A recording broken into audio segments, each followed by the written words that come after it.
बिस्मिल्लाहिर्रहमानिर्रहीम, अस्सलाम वालेकुम, वेलकम टू क्विक रिव्यू। और क्विक रिव्यू में आज जो हमारा टॉपिक है जी वो है जी part second western political thoughts का। हमने पार्ट फर्स्ट जो है उसके अंदर डिस्कस किया था 10 जो पॉलिटिकल फ़िलासफ़र्स हैं उनको। तो आज ये जो पार्ट सेकंड है जिसमें आज हम मज़ीद जो 10 फ़िलासफ़र्स हैं वेस्टर्न पॉलिटिकल थॉट्स के, यानी कि मगरबी सियासी फ़लसफ़ा जो है उसके जो मज़ीद जो हमारे फ़िलासफ़र्स हैं उनको आज हम डिस्कस करने जा रहे हैं पार्ट सेकंड के अंदर। अब यहाँ सबसे पहली बात तो ये है कि अगर आप में से किसी ने पार्ट फर्स्ट नहीं देखा और पार्ट सेकंड को वो डायरेक्टली देख रहा है तो मैं उसे ज़रूर ये रेकमेंड करूँगा कि वो पार्ट फर्स्ट जो है उसको पहले देखे ताकि उसे समझ आए कि यहाँ पे हो क्या रहा है, ठीक है। क्योंकि ये एक रिदम है कि एक्चुअली में पॉलिटिकल फ़िलासफ़र्स हमसे कहना क्या चाह रहे हैं, क्या उनकी जो है ना स्टेट की, सोसाइटी की क्या जो है वो डिबेट्स थी। सबसे पहले इंपॉर्टेंट चीज़ ये है। दूसरा, अब सबसे इंपॉर्टेंट क्वेश्चन जो मुझसे किया जाता है वो ये है कि भाई पीडीएफ आप लोग मांगते हैं, ठीक है। तो अब देखिए, अगर पीडीएफ मांगते हैं तो मुझे आपसे एक राय लेनी है कि पीडीएफ जो है वो मैं उसके लिए एक फेसबुक पेज जो है वो बना रहा हूँ, उसके ऊपर मैं सारी की सारी शेयर करूँगा पीडीएफ। तो मुझे ये बताएं कि पीडीएफ आपको सिंपल स्लाइड, जैसे ये एक स्लाइड बनी हुई है आपके सामने, इस तरह की स्लाइड्स चाहिए या जिनके ऊपर वर्कआउट हुआ हुआ है, ठीक है, वो आपको चाहिए। तो अगर आप मुझे बताएंगे कमेंट सेक्शन के अंदर कि भाई आपको कौन सी पीडीएफ चाहिए, सिंपल स्लाइड्स की या फिर जिन पे वर्कआउट हुआ हुआ है जो मैं रिकॉर्ड करने के बाद जो है वो सामने आती है वो, तो फिर मैं आपको शेयर करूँगा सारी की सारी पीडीएफ। तो वहाँ से आप फेसबुक पेज से उन्हें डाउनलोड कर सकते हैं, ठीक है। तो चलिए स्टार्ट करते हैं। अब आज जो हमारे ये मज़ीद नेक्स्ट 10 फ़िलासफ़र्स हैं ये हीगल से स्टार्ट होगा और जॉन पॉल सार्त्रे के ऊपर जो है वो एंड हो जाएगा। तो देखते हैं ये क्या कहते हैं। सबसे पहले हमारे पास आते हैं जी 11 नंबर पे, क्योंकि 10 पहले हम डिबेट कर चुके हैं उनकी पार्ट फर्स्ट के अंदर। तो वह हैं जी political thoughts of Frederick Hegel. Hegel साहब जो हैं इनको डिस्कस करने लगे हैं 1770 टू 1831 जो है ये इनका टाइम पीरियड रहा। और जर्मनी के जो है वो फ़िलासफ़र थे, यानी जर्मन फ़िलासफ़र थे। और ये एक बहुत ही ग्रेट फ़िलासफ़र थे, इसमें कोई शक नहीं कि हीगल जो है इनकी फ़िलासफ़ीज़ को बहुत सी दुनिया ने माना। और इवन आज भी जो है वो इनका इन्फ्लुएंस हमें देखने को मिलता है बहुत से पॉलिटिकल थॉट्स के अंदर और बहुत सी वेस्टर्न दुनिया के अंदर। तो ये एक ग्रेट फ़िलासफ़र रहे हैं अपने टाइम के जर्मनी के अंदर। अब इनकी जो अपनी फ़िलासफ़ी थी उसको नाम दिया गया हेगेलियनिज़म का, ठीक है। यानी पूरी की पूरी एक टर्म इंट्रोड्यूस करवा दी। तो ये टर्म जो है वो क्यों इंट्रोड्यूस करवाई, क्योंकि इनकी ग्रेटनेस थी, इनकी फ़िलासफ़ी ऐसी थी जिसके ऊपर जो है इनकी पूरी टर्म आई कि हेगेलियन फ़िलासफ़ी, भाई हेगेलियनिज़म, ठीक है। अच्छा, अब ये किस चीज़ को प्रेफर करते थे, यानी हेगेलियनिज्म की एक्चुअली में डेफिनेशन क्या हम कर सकते हैं कि डेमोक्रेसी अंडर मोनार्क। अब ये एक बहुत ही अजीब सा थॉट है इनका, लेकिन फिलोसोफर हैं, इन्होंने डिबेट्स की हैं इसके ऊपर कि भाई होगी तो डेमोक्रेसी। अब हेगेलियनिज्म क्या कहती है कि भाई होगी जमहूरियत, लेकिन जमहूरियत किसके अंडर होगी, मोनार्क के यानी बादशाह के अंदर होगी। ऐसी जमहूरियत जो कि बादशाह रन करे। अब जैसे आप देखें यूके के अंदर हमें स्ट्रक्चर देखने को मिलता है या मलेशिया के अंदर जो हमें देखने को मिलता है कि वो क्या स्ट्रक्चर है कि भाई वहाँ पे बादशाहत है लेकिन साथ में डेमोक्रेसी है, ठीक है, कॉन्स्टिट्यूशनल मोनार्क हम उसे कह सकते हैं। तो ये उस टाइम पे उन्होंने एक थॉट दिया था कि भाई हेगेलियनिज्म क्या है कि ऐसी जमहूरियत जो कि एक बंदा जिसे रन कर रहा हो, क्योंकि ज़्यादा रन करेंगे तो इनके अकॉर्डिंगली फिर वहाँ पे डिसीजन मेकिंग बहुत मुश्किल हो जाएगी और वो स्टेट रन नहीं कर सकेगी। तो ये हेगेलियनिज्म है। अच्छा, इन्होंने एक और टर्म इंट्रोड्यूस करवाई आइडियलिज्म की। अब इसे आपने समझना है, आइडियलिज्म क्या है, मॉरल वैल्यूज़ ऑफ स्टेट। यानी इन्होंने जो मॉरल वैल्यूज़ हैं, जो इखलाकी कदरें हैं, उन इखलाकी कदरों के ऊपर जो है स्टेट की बात की बहुत ज़्यादा। यानी कि एक हुकूमत है या एक रियासत है तो वो जो रियासत है उस रियासत में इखलाक नाम की भी कोई चीज़ होनी चाहिए, मॉरल वैल्यूज़ भी होनी चाहिए। अब इसे एक मिनट लेते हैं आपको समझाने के लिए। देखिए, एक डिबेट होती रही, अब वो आगे भी हम उसे डिस्कस करेंगे आइडियलिज्म को, कि एक साइड पे आइडियलिज्म है यानी कि एक साइड पे गायबियत है, वो चीज़ें जो कि नज़र नहीं आ रही। आइडियलिज्म यानी कि एक आइडिया है, एक तसव्वुर है, एक ख़याल है। दूसरी साइड पे यूटिलिटेरियनिज्म है जो कि मादी फ़ायदे की बात करती है कि भाई स्टेट का एक ही मकसद होना चाहिए और वो क्या होना चाहिए, मादी फ़ायदा पहुँचाना किसी भी स्टेट के अंदर रहने वाले लोगों को। लेकिन अब इससे पहले तो ये डिबेट हो रही थी कि मादी फ़ायदा पहुंचाना ही एक्चुअली में स्टेट का काम है, ये आगे भी हमें देखने को मिलेगा। लेकिन जो हीगल साहब थे, इन्होंने क्या कहा जी कि भाई सिर्फ मादी फ़ायदा पहुंचाने से स्टेट तो जो है वो मॉरली डिक्लाइन हो जाएगी, और एक मॉरली डिक्लाइंड स्टेट, एक ऐसी जो जिसमें के अंदर इखलाक की नाम की कोई चीज़ हो ही ना, तो वो स्टेट कैसे आगे जाएगी। इसलिए उन्होंने जो है वो क्या दिया जी, आइडलिज्म की एक फ़िलासफ़ी दी कि वो चीज़ें जो हमें दिखाई नहीं देती एक्चुअली में, जो तसव्वुर है, जो ख्याल है, वो हकीकत है एक तो, ठीक है, और उस हकीकत को लिए बिना हम आगे नहीं बढ़ सकते। इसमें मज़ीद आगे बात करेंगे। तो उन्होंने आइडलिज्म की एक फ़िलासफ़ी दी यूटिलिटेरियनिज्म के अगेंस्ट में। अच्छा, और इन्होंने यानी कि क्या कहा कि इनकी जो स्टेट है, जो जिसको ये बेस्ट स्टेट मानते हैं हीगल साहब, उनके अकॉर्डिंगली वो स्टेट जिसमें आइडलिज्म होगा, जिसमें इखलाक सबसे टॉप पे होंगे, एथिक्स सबसे टॉप पे होंगे, उसको एक स्टेट कहा जाएगा कि वो एक बेस्ट स्टेट है। अदरवाइज तो आपने देखा कि फ़िलासफ़र्स ने जो पिछले 10 फ़िलासफ़र्स गुजरे, उन्होंने डिस्कस किया कि भाई स्टेट को जो है ना मॉरली छोड़ो और उसको एक्चुअली में मादी फ़ायदे की तरफ ही लेके जाया जाए।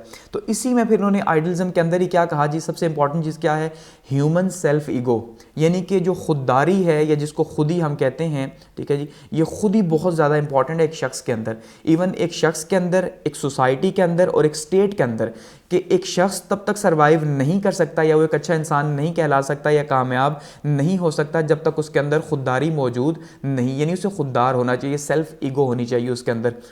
अच्छा, यानी किसी से लेके खाने वाला ना हो, किसी से मांग के खाने वाला ना हो, जो आजकल देखते हैं हम डिबेट एक नज़र आती है हमें। इसी तरह सोशल सेल्फ ईगो एक हो, यानी सोसाइटी के अंदर भी एक सेल्फ ईगो होनी चाहिए कि एक ऐसी सोसाइटी, एक ऐसा मुआशरा जो कि दूसरों पे ना पले, जो कि अपनी मेहनत के ऊपर पले, अपनी मेहनत के ऊपर खड़ा हो, और एक ऐसी स्टेट जो कि किसी दूसरी स्टेट के नीचे, यानी उसके अंडर ना हो, उससे मांग के ना खाए। जैसे आप देखें, अगर हम बात करें पाकिस्तान की ही या गरीब ममालिक की, जो कि अमीर ममालिक से क्या करते हैं जी, कर्ज़ लेते हैं, ऐसा ही है, और कर्ज़ लेके या उनसे जो है उनको बहुत, जिसको हम नॉर्मल अपनी ज़ुबान में तरले कहते हैं भाई, ऐसे ही ना कि भाई उनको जो है ना खुश करके तो अपने लिए एक मैनेज करते हैं अपने आप को। जैसे हमने देखा कि भाई पीटीआई की गवर्नमेंट आई और इमरान खान साहब के लिए कितना टफ था कि वो कहाँ कहाँ गए। हालांकि वो पहले कहते थे कि भाई हम सेल्फ ईगो के ऊपर खड़े होंगे, हमारी स्टेट जो है वो किसी से मांगेगी नहीं, लेकिन फिर उन्होंने जब देखा कि हालात तो ऐसे हैं ही नहीं, मुल्क के ख़जाने तो खाली हैं, तो उन्हें भी मांगना पड़ा सऊदी अरब से, चाइना से, ठीक है। तो उसमें क्या हुआ, सेल्फ ईगो स्टेट की चली गई। अब आप खुद इमेजिन करिए, इवन हमारी ये हिस्ट्री रही है पाकिस्तान के अंदर कि हमारे जो बात करें अगर 1990s से, ठीक है, 1990 से तकरीबन अभी तक की अगर बात करें, तो हमारे जितने भी हुक्मरान आए वो सारे के सारे यूके यूएस के पास जाके जो है वो क्या करते जी, मांगते थे।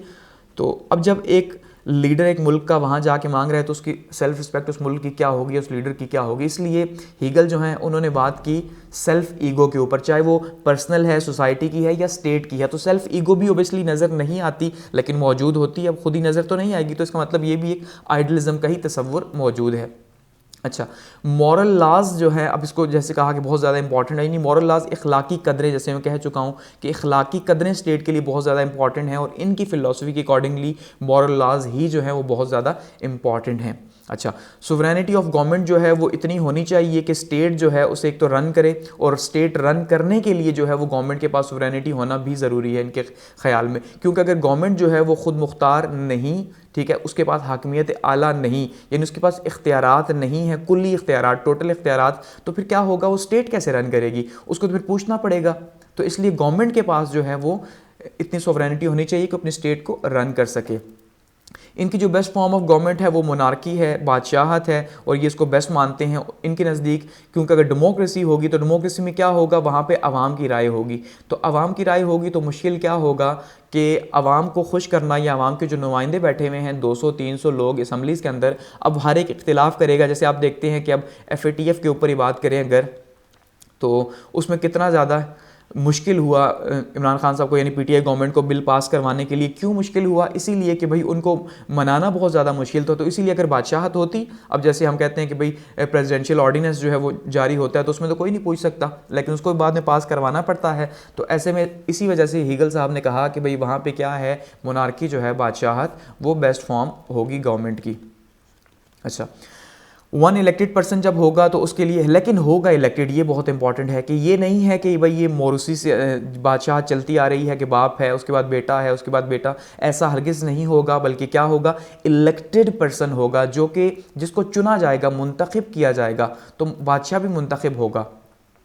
सोवरेनिटी बिलोंग्स टू किंग, और फिर वो जो हाकिमियत है यानी तमाम की तमाम जो पावर है, जो ताकत है स्टेट की, वो ताकत कहाँ होगी, वो किंग के पास होगी, बादशाह के पास, और बादशाह से यूज़ कर सकेगा। ऑब्वियसली अगर बादशाह के पास पावर होगी नहीं तो फिर तो मोनार्की का कोई फ़ायदा है ही नहीं, फिर तो उसको जो है ना डेमोक्रेसी की तरह आवाम से पूछना पड़ेगा, इसलिए उसके पास पावर होनी चाहिए।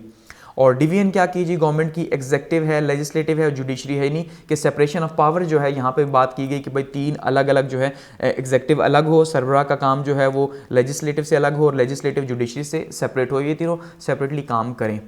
अच्छा, जो लॉज हैं, जो कवानीन हैं मुल्क के, वो किसके मुताबिक होने चाहिए, जो ममालिक के कवानीन हैं वो उनके कस्टम्स और कल्चर के मुताबिक होने चाहिए, यानी उनके जो रस्म व रिवाज है उस रस्म और रिवाज के मुताबिक उनके कवानीन होने चाहिए, ताकि उनको फॉलो करने में आसानी हो, क्योंकि जब रस्म और रिवाज के अकॉर्डिंगली होंगे तो ऑब्वियसली फॉलो करने में आसानी होगी। उसके अलावा जी, अब मुनार्क जो है वो डिक्टेटर की तरह होना चाहिए, यानी कि मुनार्क, अब यहाँ पे इस कॉन्सेप्ट को आप समझिए कि मुनार्क वो होगा जिसको मुंतखब किया जाएगा, पहली बात, लेकिन उसके पास जो पावर्स होंगी और जिस तरह वो पावर का यूज़ करेगा अपनी ही आवाम के लिए, वो डिक्टेटर के हिसाब से यूज़ करेगा, यानी कि ताकत उस इस्तेमाल करेगा तभी जाके सब कंट्रोल होगा, अदरवाइज़ तो उसका फ़ायदा भी कोई नहीं है कि अगर वो राय लेना शुरू कर दे तो डेमोक्रेसी में, और फिर जो है ना इसमें तो फ़र्क कोई नहीं होगा, और पीपल जो हैं वो इंडिपेंडेंट हो। तो अब यहाँ पे ये जो आपको दो चीज़ें दिखाई दे रही हैं ये हमें लीड करेंगी थर्ड की तरफ, जिसको हम कुछ कह सकते हैं, कुछ शक्ल है कम्युनिज्म की, कि कम्युनिज्म क्या है। जैसे हम देखते हैं रशिया के निज़ाम के अंदर कि भाई लोगों के पास जो राइट्स हैं, लोग जो हैं, अपने यहाँ पे समझना है प्लीज़ कि जो लोग हैं वो तो इंडिपेंडेंट हैं, या उनके पास जो राइट्स हैं वो डेमोक्रेसी जैसे हैं, जैसे जमहूरियत के अंदर लोगों के पास राइट्स होते हैं, वैसे ही राइट्स जो है वो ये कह रहे हैं कि लोगों के पास होने चाहिए, और बादशाह के पास वैसे राइट्स होने चाहिए जैसे कि, या जो किंग है उसके पास डिक्टेटरशिप के जैसे राइट्स होते हैं, यानी कि वो सख्ती से सख्ती कर सके और आवाम फिर भी आज़ाद हो। तो ये दो अलग तरह की चीज़ दी कि भाई एक साइड पे जो है वो डंडा भी इस्तेमाल हो, दूसरी साइड पे लोगों को खुली आज़ादी भी दी जाए। तो एक ऐसी फॉर्म ऑफ गवर्नमेंट जिसको, जो कम्युनिज्म के करीब करीब है, उसका जो इन्होंने थॉट एक दिया हीगल साहब ने 19वीं सेंचुरी के अंदर।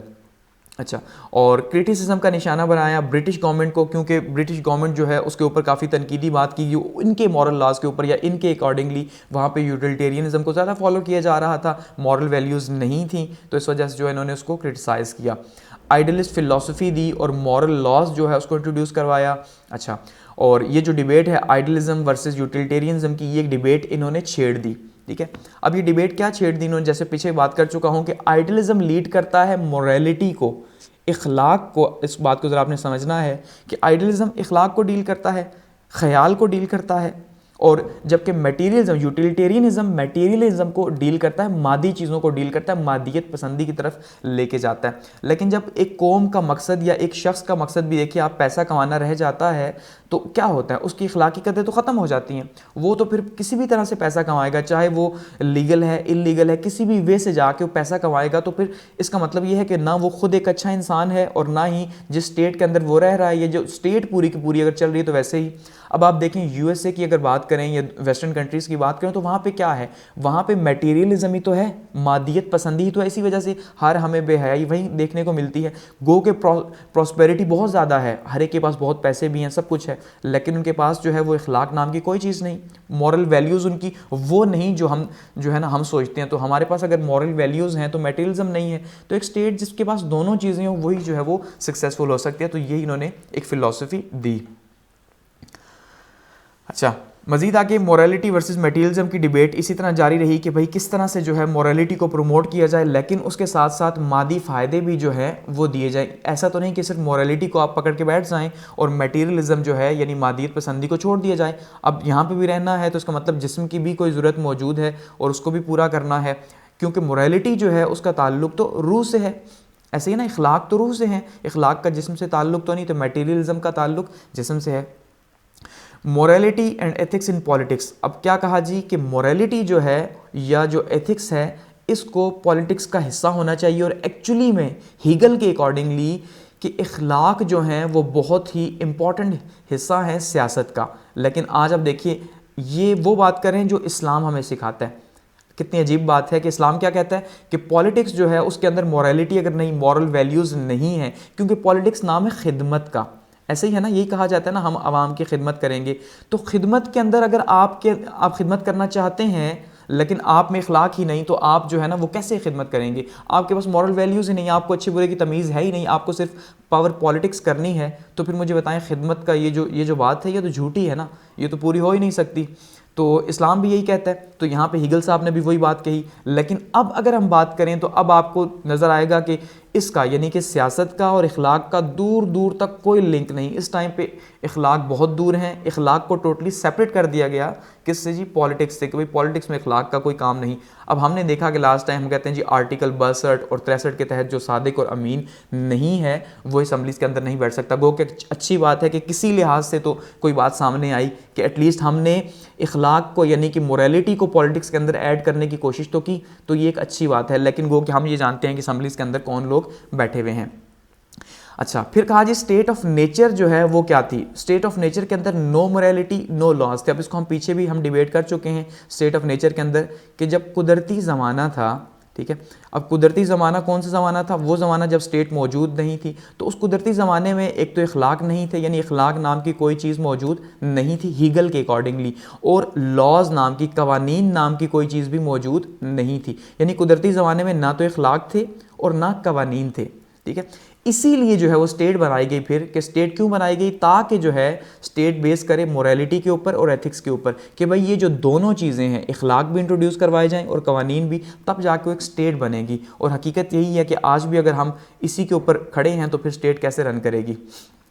अच्छा, लॉज एंड फ्रीडम। और क्या कहा जी? जो कवानीन हैं उनका सबसे बेसिक काम क्या है? आज़ादी को प्रोटेक्ट करना। अब यहाँ पे भी बड़ी इंपॉर्टेंट चीज़ है। जैसे कहा कि ये चाहते हैं कि आवाम के पास वो राइट्स हों जो डेमोक्रेसी में हैं। तो इसका मतलब क्या है? इसका मतलब क्या ये है कि लॉज जो हैं वो कैसे होने चाहिए? जो कि लोगों की आज़ादी को प्रमोट कर सके, ना कि उन्हें रोके। अच्छा, ह्यूमन कॉन्शियसनेस, फ्रीडम किसके ऊपर बेस करता है? अवामी शऊर के ऊपर या लोगों के शऊर के ऊपर। लोगों में जो शऊर है, जो कॉन्शियसनेस है, वो जो समझते हैं फ्रीडम क्या है उसके ऊपर। लेकिन अब यहाँ पे भी बहुत इंपॉर्टेंट डिबेट है, ये बहुत ही एक लंबी डिबेट चली जाएगी इस टाइम पे, कि जो शऊर है, अगर हम बात करें शऊर, तो इसका मतलब शऊर इनके अकॉर्डिंगली यानी हीगल के अकॉर्डिंगली एक ऐसे शख्स का शऊर जिसके अंदर मॉरल वैल्यूज़ हों, तो उसको पता होगा कि फ्रीडम क्या है। लेकिन जिसके अंदर मॉरल वैल्यूज़ नहीं हैं तो उसके अकॉर्डिंगली जो है वो तो शऊर की डेफिनेशन कुछ और होगी और उसकी फ्रीडम की डेफिनेशन भी कुछ और होगी। इसके अलावा इन्होंने हेगेलियन डायलेक्ट जो है वो इंट्रोड्यूस करवाए। भाई ये फिलॉसफी की एक टर्म है, फिलॉसफी के अंदर इसको यूज़ किया जाता है कि इसको हेगेलियन मेथड भी कहा जाता है, कि जो हेगल ने इंट्रोड्यूस करवाया कि भाई किसी भी मसले को अगर हम सॉल्व करना चाहें तो कैसे करेंगे। तो उसको 3 जो है वो स्टेप्स में हम सॉल्व कर सकते हैं। पहला क्या है? थीसिस है, कि भाई सबसे पहली स्टेटमेंट जो भी आपने बात करनी है, जैसे लेट सपोज हम कहते हैं जी कि ये हमारे पास यहाँ पे स्ट्रक्चर के अंदर आप देखिए कि सबसे पहले हमारे पास थीसिस आएगा। थीसिस स्टेटमेंट क्या है? रियासत क्या है, ठीक है। यानी स्टेट के बारे में अगर हम बात करते हैं, रियासत क्या है, तो ये हमारे पास थीसिस स्टेटमेंट है। इसके अगेंस्ट में एक अपोजिट हमने थॉट देना है जो एंटी थीसिस होगा, बिल्कुल इसके अपोजिट होगा कि रियासत कुछ नहीं, ठीक है। अब सवाल ये है कि अगर रियासत कुछ नहीं तो फिर इन दोनों बातों का जो निचोड़ यानी जो आंसर आएगा वो सिंथेसिस होगा, ठीक है। अब वो क्या होगा कि नहीं भाई कुछ तो है, कुछ नहीं है तो फिर बात तो हो ही नहीं सकती। इसका मतलब कुछ है तभी बात होगी। अब कुछ है इट्स मीन ये फिर थीसिस स्टेटमेंट बन जाएगा। अब थीसिस स्टेटमेंट ये दोबारा से ए बनेगा। अच्छा, कुछ क्या है? ऐसा ही है, कुछ है तो क्या है भाई रियासत? फिर दोबारा से आगे जाएगा एंटीथेसिस, वो फिर एक सिलसिला चलता जाएगा और फिर एट द एंड जो है हमारे पास जो आंसर आएगा वही आंसर एक्चुअली में हमारे पास रियल आंसर होगा हेगेलियन मेथड के थ्रू या डायलेक्चुअल मेथड के थ्रू। यानी दो लोगों के बीच में जो डिबेट हो रही है या दो से ज़्यादा लोगों के बीच में, उसको एक मेथड इंट्रोड्यूस करवाया गया। फिर कहा जी जो रीज़न है वो रियलिटी है। और मज़े की बात ये है कि आइडियलिज्म किसके ऊपर बेस करता है? इनके अकॉर्डिंगली रीज़न प्लस रियलिटी। एक तो रीज़न क्या है जी? अकल, ऐसा ही है। और रियलिटी क्या है? हकीकत। अकल प्लस हकीकत। हकीकत क्या है? जो दिखाई देता है वो हकीकत है, यानी जो रीज़न है वो हकीकत है। दोनों चीज़ें मिलके बनेंगी और ये इक्वल होंगी आइडियलिज्म के, कि ख्याल के, तसव्वुर के, गैबियत के। तो आइडियलिज्म क्या है? फिर आइडियलिज्म रियलिटी है। अब ये बिल्कुल वैसे ही है जैसे A इक्वल्स टू B और B इक्वल्स टू C, तो इट्स मीन के A equals to C। Maths का रूल है सिंपल। तो इसका मतलब यहाँ पे अगर रीजन एंड रियलिटी जो है वो मिलके बनाते हैं आइडियलिज्म, तो आइडियलिज्म जो है वही रियलिटी है। फिर हकीकत क्या है? तसव्वुर ही हकीकत है, यानी अपने ख्याल को सच्चा जाहिर करने के लिए। और इस्लाम तो इसको मानता है, इस्लाम तो गैबियत के ऊपर ही कायम है। इवन आप देख लें कि खुदा को हमने देखा नहीं लेकिन हमारा यकीन है तौहीद के ऊपर, तो हम तो गैबियत को मानते हैं। ये तो वो वेस्टर्न फिलोसोफर्स जो नहीं मानते, जिन्होंने मटेरियलिज्म की फ़िलासफ़ी दी, देखा, तो वो नहीं मानते। अच्छा, फिर रीज़न क्या है, यानी अकल क्या है? अकल थॉट के ऊपर खड़ी है, अकल ख्याल के ऊपर खड़ी है ना, कि ख्याल होगा उसी के ऊपर खड़ी होगी। और एट दी एंड जी ह्यूमन फ्रीडम जो है, इसके ऊपर जो है इन्होंने अपनी जो बुक है फ़िलासफ़ी, हिस्ट्री ऑफ फ़िलासफ़ी के ऊपर, इसमें इन्होंने जो है ये बात की ह्यूमन फ्रीडम के ऊपर कि इंसानी जो आज़ादी है वो बहुत ज़्यादा इंपॉर्टेंट है, और इंसानी आज़ादी ही एक स्टेट का असल काम है कि एक स्टेट को जो है वो इंश्योर करना चाहिए कि आज़ादी को ज़्यादा से ज़्यादा किया जा सके। लेकिन सबसे इंपॉर्टेंट चीज़ क्या है कि एक ऐसी स्टेट जहाँ पे कॉन्शियसनेस हो, अगर कॉन्शियसनेस नहीं तो फिर वहाँ पे ये डिफ़ाइन करना बहुत ज़्यादा मुश्किल है। तो ये हेगल साहब की फ़िलासफ़ी थी। आगे बढ़ते हैं और बात करते हैं political thoughts of John Stuart Mill या जे.एस. मिल। जे.एस. मिल जो हैं, इनको लिबरलिज्म का बाप कहा जाता है। ये वालिद साहब हैं। किसके वालिद साहब हैं जी? लिबरलिज्म के, जिसको आज हम रोते हैं। खैर, इनकी लिबरलिज्म कुछ और थी, तो आज हम कहते हैं ना भाई ये बहुत लिबरल हो गया, ये सोसाइटी बहुत ज़्यादा लिबरल है। तो कभी आपने सोचा कि ये थॉट्स कहाँ से आए? तो एक्चुअली में वो थॉट्स जो हैं वो यहाँ से आए, यानी क्लासिकल लिबरलिज्म जो है इसका बानी माना जाता है जॉन स्टुअर्ट मिल को, कि इन्होंने कहा कि भाई स्टेट को आज़ाद करो, लोगों को आज़ाद करो, बस उन्हें जो दिल है वो करते हैं करो। और आज हकीकत में ऐसा ही हो रहा है कि जो दिल है लोग करते हैं वेस्टर्न सोसाइटीज़ के अंदर। आप देखें, अभी गुस्ताखाना खाकों की बात अगर करें फ्रांस के अंदर, ठीक है, तो फ्रांस ने क्या किया? क्योंकि वहाँ पे लिबरलिज्म है, आज़ादी है, भाई हर कोई जो दिल है कर सकता है। तो ये उन्होंने इस बात के ऊपर बात की। तो ये एक्चुअली में यही थॉट्स हैं। तो यूके से इनका ताल्लुक था, और बहुत ही ज़्यादा इन्फ्लुएंशियल फ़िलासफ़र ये भी रहे, और बहुत ज़्यादा इन्फ्लुएंस इनका रहा। इवन आप जैसे आज बात कर रहे हैं कि आज अगर हम देखते हैं दुनिया को, तो इन्हीं के थॉट्स के ऊपर दुनिया जो है वो लड़ती है कि एक साइड पे लिबरलिज्म है, एक साइड पे कंजर्वेटिव्ज़म है। तो इसका मतलब ये है कि ये दो ही थॉट्स हमें नज़र आते हैं, तो एक साइड पर तो हमें ये खड़े हुए नज़र आते हैं। खैर, ये एक फ़िलासफ़र थे, इकोनॉमिस्ट थे और सिविल सर्वेंट थे। इन्होंने जो अपना आगाज़ किया था ईस्ट इंडिया कंपनी से, एक क्लर्क के हैसियत से जो है इन्होंने अपने करियर का आगाज़ किया था। लेकिन उसके बाद फिर उन्होंने जो है वो बहुत ज़्यादा तरक्की की, और करते करते हाउस ऑफ कॉमन्स जो है, यानी कि जो उनकी असम्बली है उसके मेंबर बन गए। यूके की जो असम्बली है उसके मेंबर्स बने। इतना ज़्यादा जो है इन्होंने तरक्की की। तो क्लर्क की हैसियत से इन्होंने आगाज़ किया।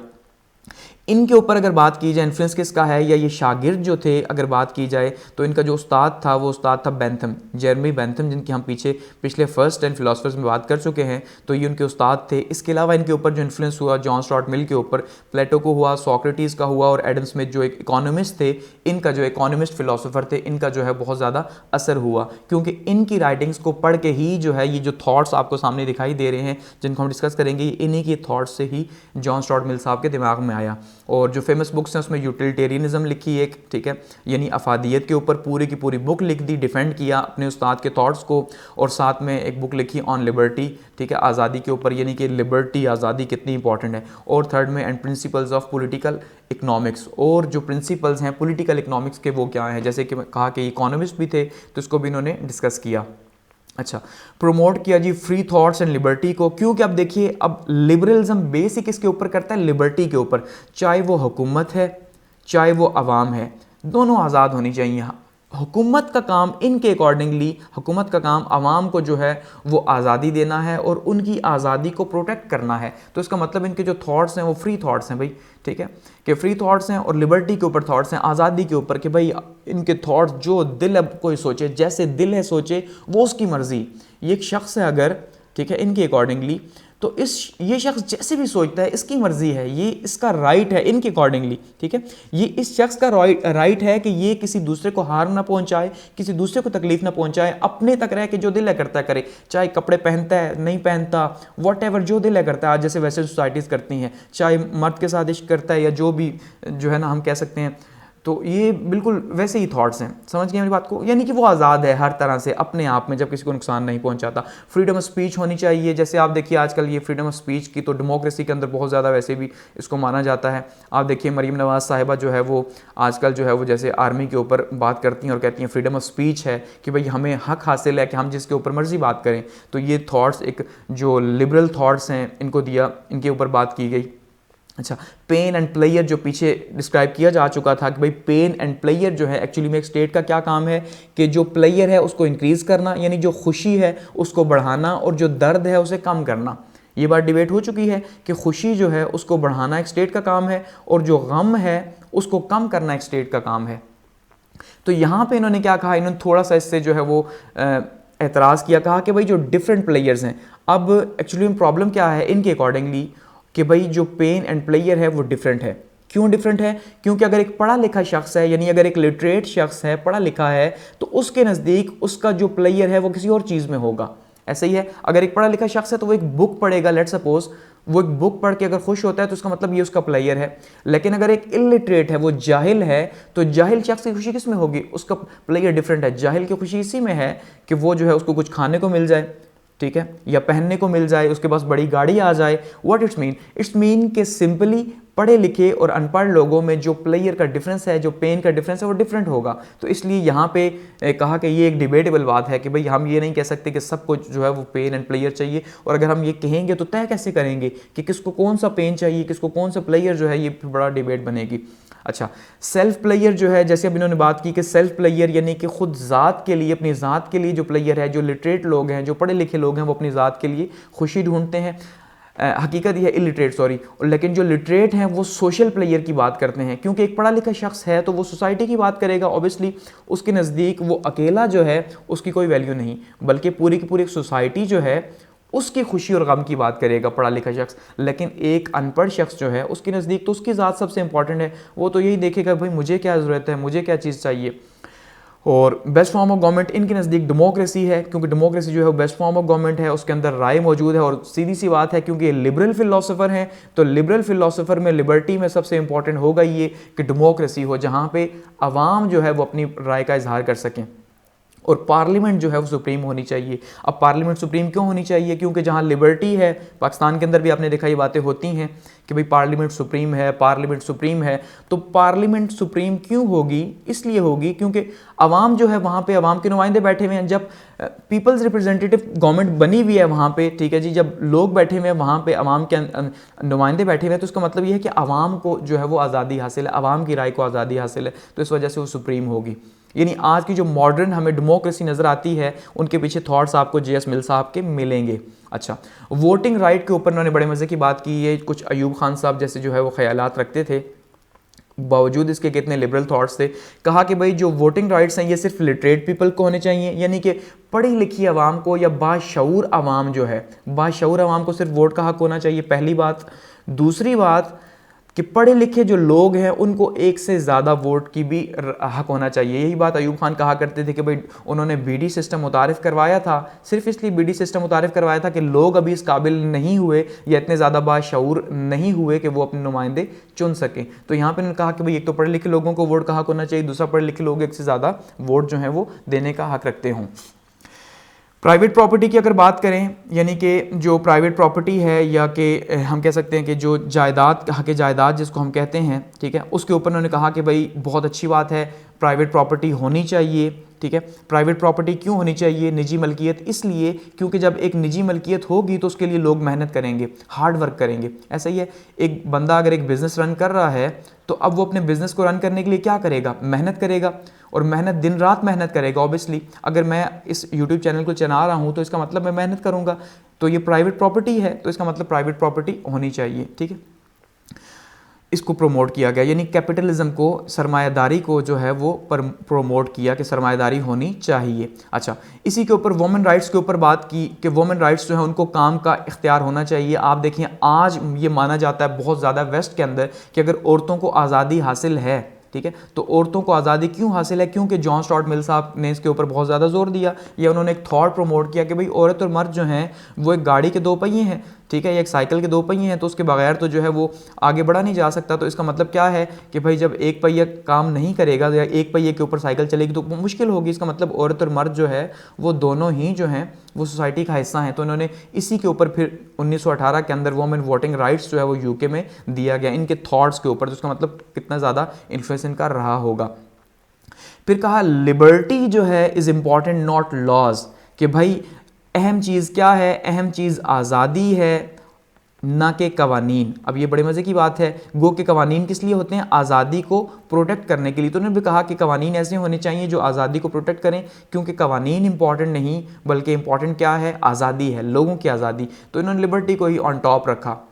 मॉरल वैल्यूज़ जो है उसके ऊपर भी जोर दिया कि मॉरल वैल्यूज़ भी होनी चाहिए। अब क्योंकि एक ऐसी आज़ादी जहाँ पे मॉरल वैल्यूज़ हैं ही नहीं तो फिर वो कैसे होगा। गो कि आज हम देखते हैं कि उसकी फॉर्म चेंज हो चुकी है कि मॉरल वैल्यूज़ जो है वो भी खुद ही, अब ये कौन तय करेगा कि अखलाकी कदरें कौन सी हैं, क्या जो है वो जैसे हम कहते हैं कि औरत के साथ हम बात करते हैं शादी की, उसके रिलेशन की, तो क्या वो मॉरल वैल्यूज़ में आता है कि नहीं, क्योंकि जो कर रही हैं उनके नज़दीक तो उनकी मॉरल वैल्यू है, लेकिन जो दूसरे हैं वो नहीं मानते कि भाई ऐसा हरगिज़ नहीं। तो ये डिबेटेबल बात है।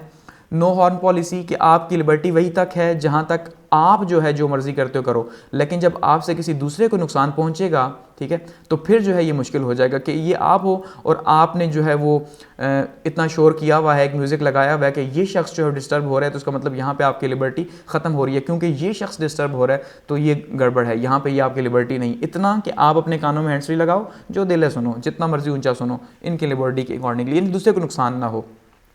प्रोटेक्ट अदर लिबर्टीज़, दूसरों की आज़ादी का ख्याल रखना बहुत ज़्यादा इंपॉर्टेंट है, क्योंकि उनकी आज़ादी का ख्याल नहीं होगा तो आपकी आज़ादी का ख्याल नहीं रखेंगे, फिर ये एक सोसाइटी चलेगी नहीं। गवर्नमेंट्स राइट्स जो हैं वो लिमिटेड होने चाहिए और लोगों के जो राइट्स हैं वो अनलिमिटेड होने चाहिए। लिबर्टी तो है ही, ऐसा ही है कि भाई हुकूमत जो है या रियासत जो है वो कंट्रोल्ड हो और जो लोग हैं वो अनकंट्रोल, लोग जो दिल है। अब जैसे अब मैंने कहा फ्रांस की बात की, तो फ्रांस में गवर्नमेंट के राइट्स होते अगर, या गवर्नमेंट्स अपने राइट्स को मानती और यूज़ करती तो उनको मना करती गुस्ताखाना हकों से, लेकिन ऐसा नहीं हुआ। देखिए आप, इसी तरह डेनमार्क के अंदर ये हुआ। तो ये अक्सर होता है क्योंकि जो गवर्नमेंट्स हैं उनके जो लिबर्टी है, जो डेमोक्रेसी है, उसके अंदर उनकी गवर्नमेंट्स के राइट्स जो हैं वो लिमिटेड हैं, लेकिन जो लोगों के राइट्स हैं, दूसरों का मजाक उड़ाना, दूसरों की तौहीन करना, वो अनलिमिटेड हैं, क्योंकि वो लिबरल है भाई, वो आज़ाद है, सिंपल। अच्छा, रिलीजियस लिबर्टी होनी चाहिए, हर एक का मज़हब उसका अपना मामला है, जो मर्ज़ी फॉलो करता करे, हुकूमत का इसमें कोई काम नहीं होना चाहिए। और इसकी एग्जांपल्स हमें क्या मिलती है यूएस के अंदर, यूके के अंदर या यूरोप के अंदर, जो आज हमें स्ट्रक्चर देखने को मिलता है एक स्टेट का, ठीक है, एक कंट्री का, तो वो हमें किसके ऊपर देखने को मिलता है, वो जॉन स्टुअर्ट के हमें जो नज़र आता है इनके थॉट्स के ऊपर ही नज़र आता है कि इनके थॉट्स ने काफ़ी ज़्यादा इन्फ्लुएंस किया, या लिबरल थॉट्स ने काफ़ी ज़्यादा इन्फ्लुएंस किया। आगे बढ़ते हैं।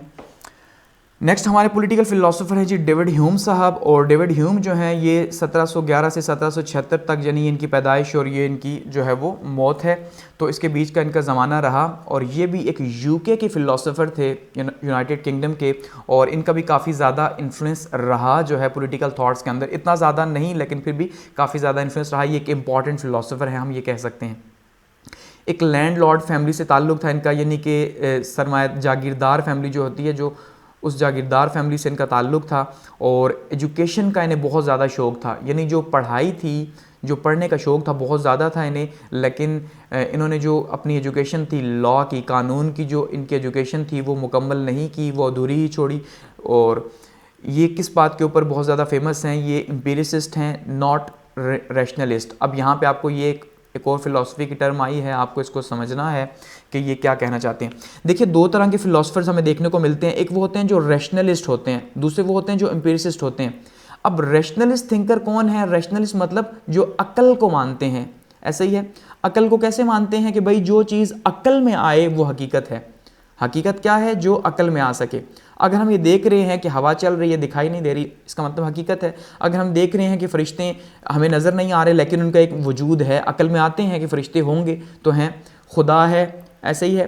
क्यों? रैशनलिस्ट थिंकिंग के थ्रू या अकल के थ्रू तो हमें दिखाई दे रहा है कि ये वजूद जो है, ये इतना बड़ी कायनात जो है, इसका वजूद खुदा के बगैर मुमकिन नहीं। तो ये लोग रैशनलिस्ट थिंकर हैं, ठीक है, रीज़न के ऊपर बात करते हैं।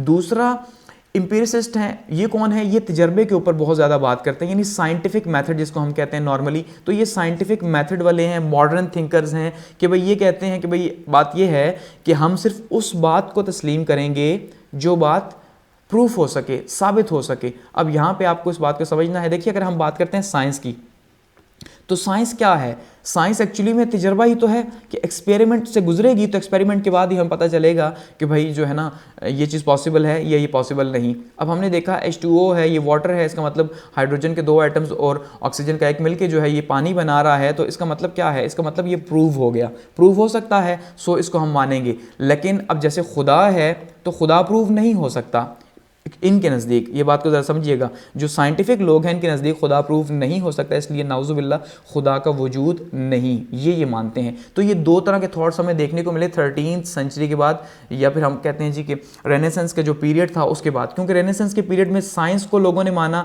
तो लोगों ने साइंस को माना तो साइंस को यानी कि मवाजना किया, नाउजुबिल्लाह, एक साइड पे साइंस को खड़ा कर दिया, दूसरी साइड पे खुदा को, कि वो लोग जो मजहबी लोग थे उन्होंने कहा खुदा का वजूद है, उन्होंने साइंस को मानने से इनकार कर दिया, और जो साइंस वाले थे उन्होंने कहा भाई हम तो प्रूव करते हैं हर बात, तो आप खुदा को प्रूव करके दो। ऐसे ही है। तो वो जैसे एक दोहरी है कि इमाम अबू हनीफा के साथ डिबेट हुई, तो ये कुछ इस तरह की जो है वो डिबेट सामने आती है। गो कि अभी तक ये दोनों थॉट्स इस तरह से मौजूद हैं कि भाई साइंस जो है वो खुदा को नहीं मानती क्योंकि प्रूफ नहीं हो सकता खुदा। तो ये इस तरह के थॉट्स, तो इसका मतलब ये है जी एम्पिरिसिस्ट थे डेविड ह्यूम, ठीक है, कि इन्होंने क्या किया कि इन्होंने कहा कि हर उस बात को हम मानेंगे जो तजर्बे से साबित हो सके, जो साबित ना हो सके हम उसे नहीं मानेंगे। बहुत सिंपल। और इनके थॉट्स ने काफ़ी ज़्यादा लोगों को इन्फ्लुएंस भी किया। उससे पहले भी लोग इन्फ्लुएंस थे। क्यों इन्फ्लुएंस थे? कि वो मानते थे कि भाई जो चीज़ प्रूव नहीं हो सकती उसको नहीं मानते। अच्छा, इन्होंने ये राइटर के तौर पे सामने आए, लिखना स्टार्ट किया, और सबसे इंपॉर्टेंट चीज़ें जो उन्होंने लिखी अपनी बुक के अंदर, उसमें एक तो नेचुरल राइट्स थे, दूसरा नेचुरल लॉज थे। नेचुरल राइट्स यानी कि कुदरती कवानीन या कुदरती हुकूक, कुदरती हुकूक और कुदरती कवानीन, कुदरत के जो कवानीन हैं वो क्या हैं, नेचर के अंदर जो मौजूद हैं, जो स्टेट से पहले के थे वो क्या हैं, जो नेचर एग्जिस्ट करती है। फिर कहा जी reason is a slave of passion. अब ज़रा इस बात को समझिएगा, आपको यहाँ पे इस बात को समझ आएगी कि ये कितना ज़्यादा अगेंस्ट थे अकल के। ये जो बंदा था डेविड ह्यूम अकल के, क्योंकि रैशनल थिंकिंग के अगेंस्ट था। तो इसका मतलब ये क्या कह रहा है कि जो रीज़न है, जो अकल है, एक्चुअली में अकल क्या है, वो स्लेव है पैशन की। पैशन, यहाँ पे पैशन से मुराद ये है जो इमोशंस हैं, इमोशंस को हम क्या कहेंगे जी, इमोशंस को चलें इमोशंस ये भी कहते हैं। तो इमोशंस जो हैं, ठीक है, तो इमोशंस एक्चुअली में जब इंसान इमोशनल होता है तो तभी उस इमोशन के अंदर आके जो सोचता है तो अकल उसका जो है वो इन्फ्लुएंस हो जाता है। ठीक है, एक बंदा खुश है तो इसका मतलब खुशी का एक इमोशन है, जज्बा है, जज्बात हैं। ठीक है, तो इसका मतलब जज्बात हैं, तो खुशी के जज्बात में जब वो सोचेगा तो अकल के ऊपर खुशी हावी हो जाएगी इस बंदे के अकॉर्डिंगली। इसी तरह से अगर गम है तो गम में वो सोचेगा तो होगा क्या कि गम जो है वो हावी हो जाएगा अकल के ऊपर। तो इसका मतलब ये है कि जो अकल है वो क्या है, वो एक किस्म की इनके अकॉर्डिंगली स्लेव है, ग़ुलाम है पैशंस की। वो हमारे ख़यालात, जज्बात जो हैं उसकी ग़ुलाम है, इसलिए ये उसको नहीं मानते। इनके ख़्याल में जो अकल है उसको प्राइमरी हैसियत नहीं होनी चाहिए क्योंकि वो तो ग़ुलाम है, सिंपल सी बात है। तो प्राइमरी हैसियत एक्सपेरिमेंट की होनी चाहिए जो प्रूफ हो सके। रीज़न अंडर नेचुरल लॉज, कहा कि जो रीज़न है, जो अकल है, वो नेचुरल लॉज के अंडर ही जो है वो काम करेगी। अगर नेचुरल लॉज से हट के बात करे तो फिर वो ठीक नहीं। अब जैसे पैशन या इमोशन की बात की तो कहा जी पैशन दो तरह के होंगे, एक जो है वो काम पैशन होंगे, दूसरे जो है वायलेंट पैशंस होंगे। वायलेंट पैशंस जैसे एक शदीद भड़काने वाले जज्बात होते हैं, हमने देखा मार धाड़ और इस तरह की चीज़ें। ठीक है, और दूसरा क्या है, काम पैशंस हैं जिनके अंदर अक्ल इस्तेमाल होगी, कि जो सेल्फ इंटरेस्ट पे होंगे, कि जो सुकून से होंगे। एक बंदे ने सोचा आराम से, उसके अंदर कामनेस है कि भाई मुझे जो है वो इल्म हासिल करना चाहिए, तो ये अपने आप को बेहतर करने के लिए, ठीक है, क्योंकि ये सेल्फ इंटरेस्टेड है ना, तो इसका मतलब ये है कि ये फिर काम पैशन होंगे। दूसरे जो वायलेंट होंगे, जो सोसाइटी के अंदर शोर शराबा, ये मार धाड़, ये उसके ऊपर बेस करते हैं इनके अकॉर्डिंगली। और जो एजुकेशन है वो इंक्रीज़ करेगी रीज़न को। इनके अकॉर्डिंगली सोसाइटी के ऊपर जो लोग रूल कर रहे हैं, वो कौन लोग रूल कर रहे हैं या हुकूमत कर रहे हैं, वो लोग जो काम पैशन वाले हैं। यानी एक तो काम पैशन वाले हैं, उन्होंने अपने काम पैशन के थ्रू इल्म हासिल किया और उस इल्म की बदौलत आज वो हुकूमत कर रहे हैं, और जिनके पास इल्म नहीं है वो आज उनके नीचे जो हैं वो मौजूद हैं और ये फॉलो कर रहे हैं उन्हें इनके अकॉर्डिंगली। अच्छा, ह्यूमंस जो हैं कहा वो सोसाइटी के अंदर रहते हैं और सोसाइटी के लिए जो है वो जस्टिस इंपॉर्टेंट है।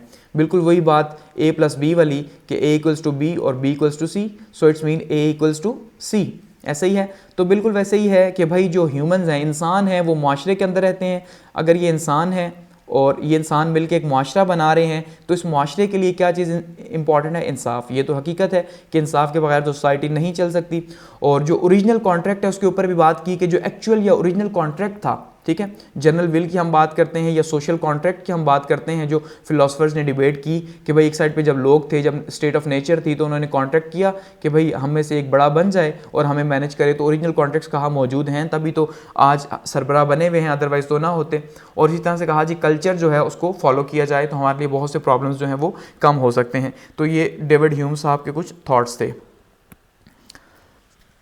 आगे बढ़ते हैं और बात करते हैं थॉमस हिल ग्रीन की। और ये जो थॉमस हिल ग्रीन हैं ये भी एक बहुत ही इन्फ्लुएंशियल फ़िलासफ़र रहे 19वीं सेंचुरी के, और ये इनका टाइम पीरियड रहा। अब यहाँ पे आपने एक और डिबेट देखनी है, क्योंकि जो थॉमस हिल ग्रीन है एक्चुअली में ये एक मजहबी बंदे हैं, तो इसका मतलब इनकी जो फिलॉसफी है वो मज़हब के ऊपर या कंजर्वेटिविज्म के ऊपर हम देखेंगे थोड़ी ज़्यादा बेस करेगी और लिबरलिज्म के अगेंस्ट में जाएगी। क्योंकि इससे पहले हमने देखा था जैसे जॉन स्टुअर्ट मिल थे तो उन्होंने लिबरलिज्म के ऊपर बहुत ज़्यादा बात की, अब ये कंजर्वेटिविज्म के ऊपर या ये भी मॉरल वैल्यूज़ के ऊपर ही बहुत ज़्यादा जो है वो बात करने लगे हैं। क्यों? क्योंकि एक मजहबी ग्रंथ से इनका ताल्लुक था। तो ये इनका जो वालिद साहब थे वो एक बिशॉप थे, एक पादरी थे। पादरी समझते हैं, चर्च के जो पादरी होते हैं, तो एक पादरी के बेटे थे और इन्होंने जो अपनी एजुकेशन ली वो ऑक्सफोर्ड से हासिल की थॉमस हिल ग्रीन साहब ने। तो इसका मतलब काफ़ी जो है वो लाइक थे और पढ़ने वाले थे।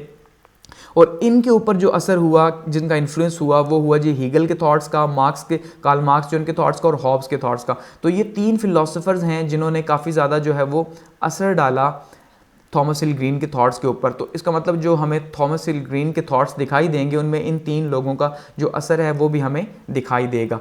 इसके अलावा रिलीजियस इन्फ्लुएंस जो है वो बहुत ज़्यादा इंपॉर्टेंट है, यानी कि मजहबी जो एक असर है वो तो हमें देखने को मिलेगा ही मिलेगा, क्योंकि एक मजहबी घराने में पैदा हुए तो ऑब्वियसली इसका मतलब जो है हमें मज़हब का असर तो देखने को मिलेगा।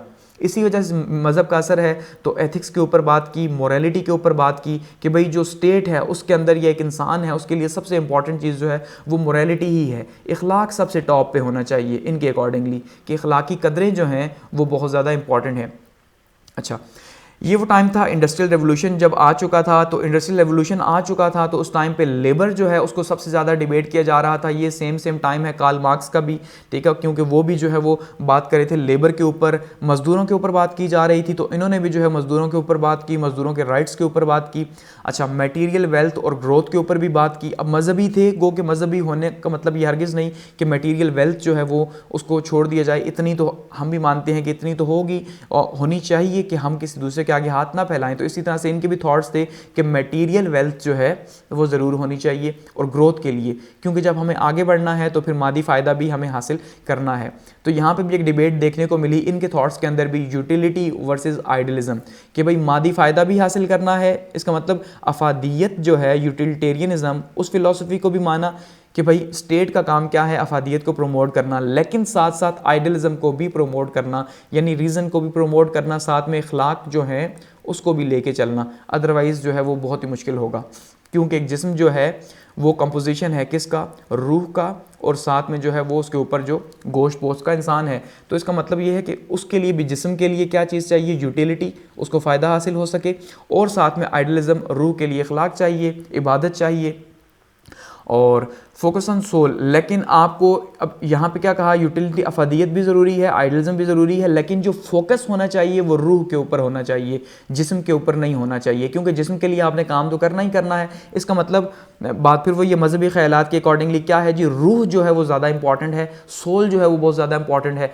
और इसी वजह से ये जो है वो कांत जो है उनकी जो एथिक्स थी उससे बहुत ज़्यादा इन्फ्लुएंस थे, उसको बहुत ज़्यादा फॉलो करते थे। जो कांत ने एथिक्स दी थी, ठीक है, मॉरल फिलोसफी दी थी, उसके ऊपर काफ़ी ज़्यादा इन्होंने उसे माना। सेल्फ कॉन्शियसनेस की बात की। सेल्फ कॉन्शियसनेस मतलब जी एक आम शऊर जिसको हम कहते हैं जी, एक अपना ज़ाती शऊर, कि भाई इंसान जो भी कर रहा है वो शऊर से करे, सोच के करे कि क्या कर रहा है, वो उसका शऊर उसकी इजाज़त दे रहा है कि नहीं, कॉन्शियसनेस उसकी इजाज़त दे रही है कि नहीं दे रही, सेल्फ अवेयरनेस, अपने आप की पहचान जिसे हम कहते हैं, ऐसे ही है ना कि अपने आप को पहचानो, तुम क्या हो, तुम कौन हो। तब जिस्म तो नज़र आ रहा है, रूह को पहचानना इंपॉर्टेंट है, यही डिबेट लगी रहती है। अच्छा, मोरालिटी दोबारा से ऑन टॉप है। प्रिंसिपल्स ऑफ पॉलिटिकल ऑब्लिगेशन, इसके अलावा क्या लिखा जी, ये पॉलिटिकल ऑब्लिगेशंस की या जो पॉलिटिकल हुकूक हैं उनके बारे में जो बात की गई, और फिर कहा यूटिलिटी जो है वो डिफरेंट होगी। अब ये दोबारा से वही डिबेट आ गई कि अब यूटिलिटी अमीर के लिए क्या है, अफादियत गरीब के लिए क्या है, ये काफ़ी ज़्यादा डिबेटेबल बात है। तो यहाँ पे भी उन्होंने कहा कि यूटिलिटी जो है वो डिफरेंट है। और फ्रीडम और लिबर्टी जो है, यानी आज़ादी जो है वो कंट्रोल्ड होनी चाहिए, आज़ादी होनी चाहिए, आज़ादी के ऊपर बात की, कहा आज़ादी होनी चाहिए, कंट्रोल्ड नहीं होना चाहिए। लेकिन कंट्रोल्ड उस सूरत में आज़ादी हो कि जब वो किसी दूसरे को नुकसान पहुंचा रही हो। बात फिर वही है कि आपको इतनी आज़ादी तो है कि आप जो दिल है करें, क्योंकि आपके जो फंडामेंटल राइट्स हैं वो आप पैदाइशी तौर पर अपने साथ लेके आए हैं। बट द क्वेश्चन इज कि क्या आपकी लिबर्टी से किसी दूसरे को नुकसान पहुंच रहा है? अगर हाँ, तो इसका मतलब ये लिबर्टी नहीं, ये आज़ादी नहीं। यहां पे इसको कंट्रोल करना चाहिए, और कंट्रोल कौन करेगा? स्टेट कंट्रोल करेगी, लॉज कंट्रोल करेंगे, इसलिए आपकी आज़ादी आप तक होनी चाहिए। अच्छा, प्राइवेट प्रॉपर्टी को जो है वो प्रमोट किया, यानी कैपिटलिज्म को, सरमायादारी को जो है वो प्रोमोट किया। क्यों प्रोमोट किया? क्योंकि कहा जो प्राइवेट प्रॉपर्टी है, निजी मलकियत है, वो ग्रोथ का बायस बनती है, और मज़हब इसको मानते भी हैं, इस्लाम भी इसको प्रोमोट करता है प्राइवेट प्रॉपर्टी को, कि भाई मेहनत करो। क्यों मेहनत? अगर फल एक जैसा मिलना है जैसे कम्युनिज्म के अंदर है या सोशलिज्म के अंदर, तो फिर तो कोई मेहनत नहीं करेगा। तो इसलिए मेहनत करो, और उससे क्या होगा, मुल्क को भी फ़ायदा होगा इनके अकॉर्डिंगली, और साथ में जो है वो आपको भी फ़ायदा होगा। तो प्राइवेट प्रॉपर्टी होनी चाहिए। अच्छा, साथ में एक और बड़ी ख़तरनाक बात कही जो आप देखते हैं हॉलीवुड या बॉलीवुड की मूवीज़ के अंदर हमें देखने को मिलती है, राइट ऑफ रेजिस्टेंस। ये बड़ी इंपॉर्टेंट फिलॉसफी थी इनकी, इसके ऊपर उन्होंने काफ़ी डिबेट की कि भाई आपके पास ये हक है कि अगर कोई आपका हक नहीं देता, आपकी हक तलफी करता है, चाहे वो हुकूमत है या चाहे वो कोई शख्स है, तो आप उसके लिए लड़ो। ऐसा ही होता है ना, आप देखें मूवीज़ के अंदर कि भाई गवर्नमेंट ने किसी को जो है ना, किसी ने किसी को कत्ल कर दिया, गवर्नमेंट ने उसको छोड़ दिया, तो फिर क्या होगा, या किसी की प्रॉपर्टी को हत्या लिया, तो फिर उसके नतीजे के तौर पे क्राइम होता है। तो यहाँ पे ये क्राइम को कह रहे हैं कि क्राइम करो, लेकिन किस सूरत में करो, जब आपका कोई हक मारे। तो ये एक बड़ी ख़तरनाक बात कही इन्होंने, ठीक है। गो के इसे माना नहीं जाता। क्यों नहीं माना जाता? कि भाई जब लॉज मौजूद हैं तो फिर आप क्यों जो है वो लड़ रहे हो, तो आप लॉज के ऊपर छोड़ दो, लेकिन उनका नहीं लड़ो। अच्छा, वेलफेयर ऑफ पीपल जो है, लोगों की जो वेलफेयर है वो बहुत ज़्यादा इंपॉर्टेंट है स्टेट के लिए, और स्टेट जो है वो एक डिवाइन स्पिरिट हमें नज़र आती है, ठीक है। यानी कि एक आफाकी रूह है स्टेट जो है। और आफाकी रूह क्या है? अब इनके अकॉर्डिंगली कि खुदा ने एक निज़ाम भेजा है कायनात के लिए, और वो निज़ाम जो है वो खुदा की तरफ से भेजा हुआ है, तो वो निज़ाम स्टेट ही है एक्चुअली में, ये खुदा की अता है। ये क्या कहते हैं कि खुदा की अता है स्टेट, तो इसलिए इसका मतलब ये है कि ये डिवाइन स्पिरिट है, तो इसको फिर उसी तरह मैनेज करना चाहिए कि मॉरल वैल्यूज़ के साथ मैनेज करना चाहिए। ऐसा नहीं कि आप यूटिलिटी के अंदर जो है वो सब कुछ भूल जाएं। तो ये कुछ जो है वो थॉमस हिल ग्रीन साहब के थॉट्स थे। आगे बढ़ते हैं और बात करते हैं कार्ल मार्क्स की। और कार्ल मार्क्स जो हैं ये बहुत ही ख़तरनाक किस्म के और बहुत ही ज़बरदस्त किस्म के जो है वो फ़िलासफ़र रहे हैं, और आज भी इनका इन्फ्लुएंस हमें देखने को मिलता है। और अगर आप ये कहें कि सबसे इन्फ्लुएंशियल फ़िलासफ़र जो है वो अपने टाइम का कौन रहा या अपने टाइम से बाद का कौन रहा, तो वो आपको कार्ल मार्क्स ही नज़र आएंगे। अब कार्ल मार्क्स क्यों नज़र आएंगे? क्योंकि इससे पहले देखिए हमने जितनी डिबेट्स की फ़िलासफ़र्स की कि कोई फ़िलासफ़र क्या कहता है, कोई फ़िलासफ़र क्या कहता है, ऐसे ही है। लेकिन उन फ़िलासफ़र्स के कहने से क्या फ़र्क पड़ता है? क्वेश्चन है ना, और आपके दिमाग में भी क्वेश्चन आता होगा कि भाई किसी ने कह दिया कि स्टेट जो है वो ऐसी होनी चाहिए, किसी ने कह दिया लॉज ऐसे होने चाहिए, तो उनके कहने से क्या हुआ? यही हुआ ना कि स्टेट को थोड़ा सा 100 में से 10% जो है मोल्ड कर दिया गया, लॉज को थोड़ा सा बना दिया गया उनके अकॉर्डिंगली, अदरवाइज़ तो कुछ नहीं हो सका। लेकिन कार्ल मार्क्स वो फिलोसोफर हैं कि जिनके कहने के ऊपर, जिनके थॉट्स के ऊपर आज दुनिया दो हिस्सों के अंदर तकसीम है। देखिए एक साइड पे हमें नज़र आता है जी कि कम्युनिज्म है, सोशलिज्म है, और दूसरी साइड पे कैपिटलिज्म है। आज ये बहुत बड़ी डिबेट्स दुनिया के अंदर मौजूद हैं। ऐसे ही है, एक साइड पे हम देखते हैं जी यूएसए है जो कैपिटलिस्ट इकोनॉमी को, सरमायादारी को प्रमोट करता है। दूसरी साइड पे हम देखते हैं जी रशिया है, और रशिया जो है अब तो खैर ये यूएसएसआर का वो ज़माना ख़त्म हो गया, लेकिन फिर भी वहाँ पे हम देखते हैं कि वो किसको, कम्युनिज्म को प्रमोट करता है। तो आज भी दुनिया के अंदर यहाँ पे राइट और लेफ्ट विंग के अंदर जो है वो एक झगड़ा मौजूद है। आज भी दुनिया के हर मुल्क के अंदर राइट विंग और लेफ्ट विंग जो है उसके अंदर ये एक डिबेट मौजूद है। इवन पाकिस्तान के अंदर अगर आप देखें तो बहुत सी लेफ्ट विंग की पार्टीज़ मौजूद हैं। कौन सी लेफ्ट विंग की पार्टीज़? जो कि कम्युनिज्म को या सोशलिज्म को लाना चाहती हैं, प्रमोट करना चाहती हैं, या कार्ल मार्क्स के जो थॉट्स हैं उसके ऊपर बात करती हैं। और लेफ्ट विंग की जो पार्टीज़ हैं वो मौजूद हैं जो इस टाइम पे हुकूमत कर रही हैं। इसी तरह से दुनिया के हर मुल्क के अंदर ये डिबेट मौजूद है, हर सोसाइटी के अंदर ये डिबेट मौजूद है लेफ्ट विंग की और राइट विंग की। और दुनिया भी तकसीम हो चुकी है। एक साइड पे आप देखें चाइना है, रशिया है, ठीक है, क्यूबा जैसे मुल्क मौजूद हैं। उस साइड पे जो है कैपिटलिस्ट इकोनॉमी है। तो ये इतना ज़्यादा इन्फ्लुएंस इस शख्स ने डाला, कार्ल मार्क्स ने, कितना ज़्यादा इन्फ्लुएंशियल फिलोसोफर ये रहा। एक ज्यू के यानी एक यहूदी के घर पैदा हुआ, लेकिन बाद में जो है वो ईसाई बना, फिर ईसाइयत को भी छोड़ दिया। तो मज़हब की बात की जाए तो मज़हब की बात ना ही करें। वैसे भी जो है इन्होंने मटेरियल फ़िलासफ़ी दी, मटेरियलिज्म की, तो उसके अंदर मज़हब को नॉर्मली नहीं माना जाता है, लेकिन नॉर्मली नहीं माना जाता इनके थॉट्स के अंदर, ठीक है। तो इसलिए मज़हब इनका अपना, कार्ल मार्क्स साहब का कोई भी अपना मज़हब नहीं था। इनके जो वालिद थे वो एक लॉयर थे, एक वकील थे, और ये ख़ुद जो है इनके जो थॉट्स हैं एंटी कैपिटलिस्ट थे, यानी सरमायादारों के ख़िलाफ़ थे। अच्छा, अगर बात करें प्रोफेशन की तो ये इन्होंने जो है वो एक जर्नलिस्ट की हैसियत से अपनी ज़िंदगी गुजारी, और इसी तरह से एक साथ में राइटर की हैसियत से अपनी ज़िंदगी गुजारी। और रिलीजन की, जैसे पहले भी कहा कि रिलीजन अपना कोई नहीं रहा, मज़हब वगैरह इनका कोई नहीं था। पहले यहूदी के यहाँ पैदा हुए, फिर ईसाई बने, फिर उसके बाद वो मज़हब भी छोड़ दिया। और फ़िलासफ़ीज़ जो हैं वो मोस्ट फेमस फ़िलासफ़ीज़ हमें देखने को मिलती हैं। एक तो मटेरियलिज़म है, दूसरा सोशलिज़म है। ठीक है। सोशलिज्म या कम्युनिज्म को आज हम देखते हैं कि भाई सोसाइटी की जो है हुकूमत होनी चाहिए, जो आज हमें नज़र आती है रशिया चाइना के अंदर, और मटेरियलिज्म जो है ये दोनों यानी कि सेम है, एक दूसरे की जो है वो सेम ही चीज़ें हैं। कैसे कि मटेरियलिज्म ही सोशलिज्म है कि भाई ऐसी हुकूमत बननी चाहिए जो मटेरियल ग्रोथ कर सके, यूटिलिटी दे सके लोगों को ज़्यादा से ज़्यादा, और उनमें कोई भी बड़ा ना हो बल्कि उनकी अपनी गवर्नमेंट हो। लेबर के ऊपर बहुत ज़्यादा बात की, मज़दूर के ऊपर, क्योंकि इनकी सारे की सारी फ़िलॉसफी मज़दूर की रही। इन्होंने जो हुकूमत जिसकी बुनियाद डाली वो मज़दूर की हुकूमत की बुनियाद डाली, सोशलिज्म की बुनियाद डाली। तो सोसाइटी के अंदर मज़दूर हैं, तो कहा क्यों ना ये जो चंद लोग ऊपर बैठे हुए हुकूमत कर रहे हैं इनको यहाँ से रिमूव किया जाए, और ये जो इतने ज़्यादा लोग यहाँ पे मौजूद हैं इन्हीं में से 2-4 लोगों को ऊपर बिठा दिया जाए और ये हुकूमत को रन करें। एंटी कैपिटलिस्ट यानी फ़िलासफ़ी इनकी रही। इन्होंने पूरी ज़िंदगी जो है वो सरमायादारी के ख़िलाफ़ लिखा, सरमायादारी के ख़िलाफ़ बोला।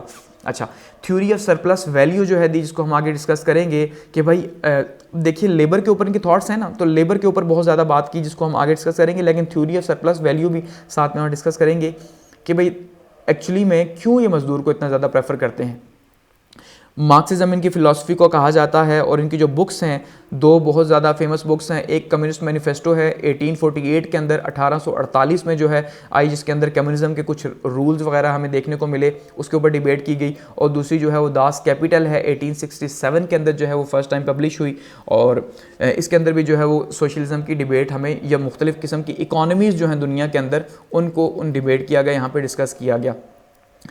हिस्टोरियंस के ऊपर कार्ल मार्क्स ने जो है वो बहुत ज़्यादा तनकीद की, और अब यहाँ पे देखिए कि ये एक बहुत ही शानदार किस्म का पॉइंट है कि हिस्टोरियंस के ऊपर तनकीद की, यानी कि जो तारीख़ नवेस थे उनके ऊपर तनकीद क्यों की।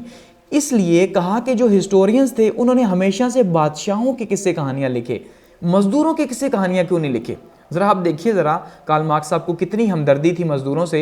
कहा कि भाई जितने भी तारीख़दान गुजरे हैं उन्होंने बादशाहों की किस्से कहानियाँ लिखी, और हकीकत यही है कि हमने आज तक किसी मज़दूर का किस्सा शायद ही पढ़ा हो, लेकिन बादशाहों के किस्से पढ़े हैं, फ़लाँ बादशाह ऐसा था, फ़लाँ ऐसा था। तो कहा ये हिस्टोरियंस ने जो है बादशाहों को बड़ा बना दिया, मज़दूरों को छोटा बना दिया, लेकिन हकीकत में ऐसा कुछ नहीं था। तो इसलिए हिस्टोरियंस के ऊपर जो है बहुत ज़्यादा क्रिटिसिज्म किया।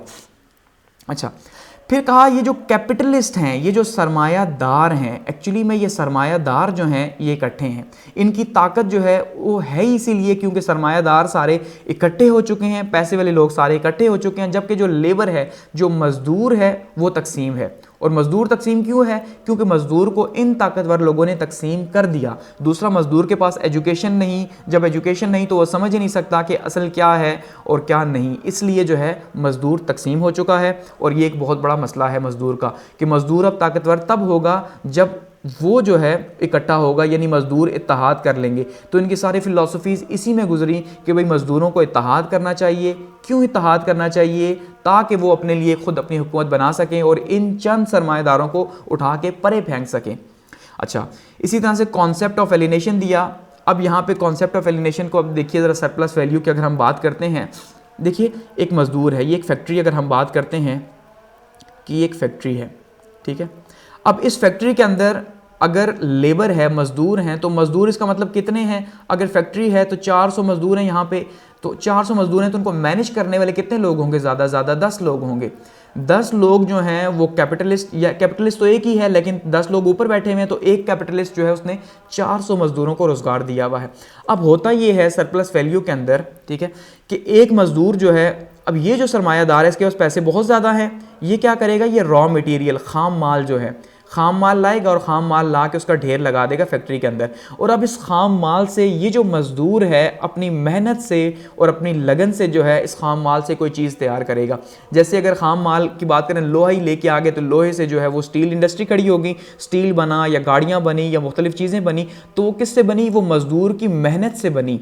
लेकिन अब होगा क्या कि पैसा सारे का सारा सरमायादार खाएगा लेकिन मेहनत मज़दूर की होगी। तो ये जो कॉस्ट बढ़ी इस चीज़ की, ये कॉस्ट इस बंदे को अगर यहाँ पे हम एज्यूम कर रहे हैं कि 100 रुपया पड़ती है, लेकिन अब इसको ये सेल करेगा 1000 रुपये में, तो इसका मतलब ये है कि 900 रुपये का ये जो ऊपर फ़ायदा है ये सरप्लस वैल्यू है किसी भी प्रोडक्ट की। ये सरप्लस वैल्यू यानी जितने में वो बनी, जितनी उसकी कॉस्ट थी, कॉस्ट 100 रुपया थी, लेकिन उसकी सेल जो प्राइस है, सेल प्राइस है 1000 रुपया, मतलब 900 रुपया जो है हमें फायदा हुआ। तो वो 900 रुपया जाएगा सरमायादार के पास, ठीक है, जिसने पैसा लगाया, सरमायादार के पास जाएगा। हालांकि ये 900 रुपया क्यों आया कार्ल मार्क्स के नज़दीक, कि ये पैसा इसलिए आया क्योंकि इसमें मेहनत शामिल थी मजदूर की। इसका मतलब अगर बहुत कम ही है तो कम से कम इतना तो होना चाहिए कि आधा जो है, ठीक है, 450 रुपये एटलीस्ट मजदूर की जेब में जाने चाहिए एक प्रोडक्ट के अंदर, लेकिन ऐसा नहीं होता। तो इसका मतलब सरप्लस वैल्यू का मतलब ये है यहाँ पे जो डिबेट की गई कि भाई ये सारे का सारा गेम क्या है कि भाई जो कैपिटलिस्ट है वो अपना पैसा लगाता है, मजदूर से मेहनत मजदूरी करवाता है और ख़ुद मज़े करता है, जबकि मजदूर को कुछ नहीं देता। हकीकत में आप देख लें, यहाँ पाकिस्तान के अंदर भी आपको यही नज़र आएगा कि ये कितनी हकीकत है। एक मजदूर जो है वो 13 से 15 हज़ार रुपये अगर वो कमा रहा है, ठीक है, 13 से 15 हज़ार मंथली कमाता है मजदूर यहाँ पे, लेकिन वो जो फैक्ट्री वाला है वो कितने कमा रहा है, 13 से 15 करोड़ मंथली कमाता है। तो अब आप देखिए 13 से 15 करोड़ क्यों कमा रहा है, क्योंकि उसके पीछे मजदूर की मेहनत है। हालांकि सिर्फ रॉ मटेरियल मालिक ने ला के दिया, लेकिन उसको चेंज किया गया। अब दूसरी साइड पर एक डिबेट होती है कि भाई अगर मालिक फैक्ट्री ही ना लगाता, मालिक पैसे ही ना लगाता, मालिक रॉ मटेरियल ना लाता, तो इन लोगों को जॉब कहाँ से मिलती। अब दोनों डिबेट्स ठीक हैं, लेकिन हकीकत ये है कम से कम इतना तो हो भाई, एक फेयर वैल्यू जिसको हम कहते हैं कि एटलीस्ट एक साइड पे अगर मजदूर हैं तो दूसरी साइड पे मालिक हो, तो दोनों मिलके चलें भाई, कि कुछ अपने सरमाए में से कुछ अपने फायदे में से इन्हें दिया जाए। लेकिन ऐसा नहीं। तो यही कार्ल मार्क्स की सबसे बड़ी, क्योंकि वो इंडस्ट्रियल रेवोल्यूशन का टाइम था, ठीक है, इंडस्ट्रियल रेवोल्यूशन 1688 के अंदर यूके से स्टार्ट हुआ, तो उसके बाद मजदूरों ने जो है दिन रात काम किया। ये भी डिबेट थी कि भाई इस इंडस्ट्रियल रेवोल्यूशन के तौर पे मजदूर की ऐसी हालत होगी कि मजदूर एक मियाँ अपनी बीवी को नहीं देख सकता। क्यों? कि अगर दिन में डे टाइम में जो है वो क्या हो रहा है जी, डे टाइम में औरत जॉब पे जाके काम कर रही है फैक्ट्री के अंदर 12 घंटे की शिफ्ट, तो रात के टाइम पे अब क्या हो रहा है, नाइट टाइम पे मर जा रहा है। तो उसका मतलब वो कितने दिनों बाद जो है औरत और मर्द जो है वो एक दूसरे से मिलेंगे, शोहर बीवी। इसी तरह से बच्चे शिफ्ट पे काम कर रहे हैं। तो इसी वजह से कार्ल मार्क्स को इतना ज़्यादा गुस्सा था कि इस इंडस्ट्रियल रेवोल्यूशन ने पूरा सोसाइटी का स्ट्रक्चर चेंज कर दिया और स्लेव और गुलाम वाला एक सिस्टम बना दिया कि भाई जो है एक ऊपर एक नीचे है, हालांकि एक शख्स जो इतने पे हुकूमत कर रहा है। तो यही सारी की सारी डिबेट रही। और फिर ये कहा कॉन्सेप्ट ऑफ एलिनेशन की जो अजनबियत है ये कैसी है। अब इसको आपने देखना है, ये बिल्कुल वैसे ही है कि भाई जो मजदूर जो चीज़ बनाता है वो खुद उसे इस्तेमाल नहीं कर सकता, और यही कॉन्सेप्ट ऑफ एलिनेशन है। कैसे? अगर एक मजदूर जो है वो BMW तैयार करता है, ठीक है, BMW तैयार करता है, तो अब वो 4 करोड़ की गाड़ी मजदूर खुद ले सकता है? नहीं ले सकता। इसका मतलब वो उसके किसी काम की नहीं। ऐसे ही है, अगर एक हैवी बैग तैयार करता है तो मजदूर नहीं ले सकता। इसका मतलब मजदूर जितनी चीज़ें बनाता है, मजदूर तो कुछ भी अफोर्ड नहीं कर सकता। तो जब वो अफोर्ड ही नहीं कर सकता तो वैसी चीज़ें बना क्यों रहा है? क्वेश्चन है ना। और यही कार्ल मार्क्स ने क्वेश्चन किया कि वो चीज़ें जो वो खुद बनाता है वो खुद उससे अजनबी होता है उन चीज़ों से, वो चीज़ें उसके किसी काम की नहीं होती। और ये रिच की जो पुअर, फिर आगे क्या डिबेट कीजिए, रिच वर्सेस पुअर नीड्स जो है कि अमीर की ज़रूरियात कुछ और हैं, गरीब की ज़रूरियात कुछ और हैं। इसी तरह से जो राइट्स हैं वो सारे के सारे अमीर लोगों के लिए हैं, और हकीकत यही है क्योंकि अमीर लोग हुकूमत में बैठे हैं। आप पाकिस्तान के अंदर देख लें कौन गरीब जो है असम्बली के अंदर बैठा हुआ है, तो इसका मतलब वो जो कवानीन हैं वो सारे के सारे उनको सपोर्ट करते हैं। बात की जाती है जी नैब की, तो बताएं नैब ने आवाम को क्या फ़ायदा दिया? बात तो ये है ना, अगर कार्ल मार्क्स के अकॉर्डिंगली सोचा जाए, वो वहाँ पे नून लीग PTI उनकी डिबेट है, कैपिटलिस्ट लोगों ने हमें फंसाया हुआ है, हमारी डिबेट लेके जा रहे हैं, अजीब ही बात है।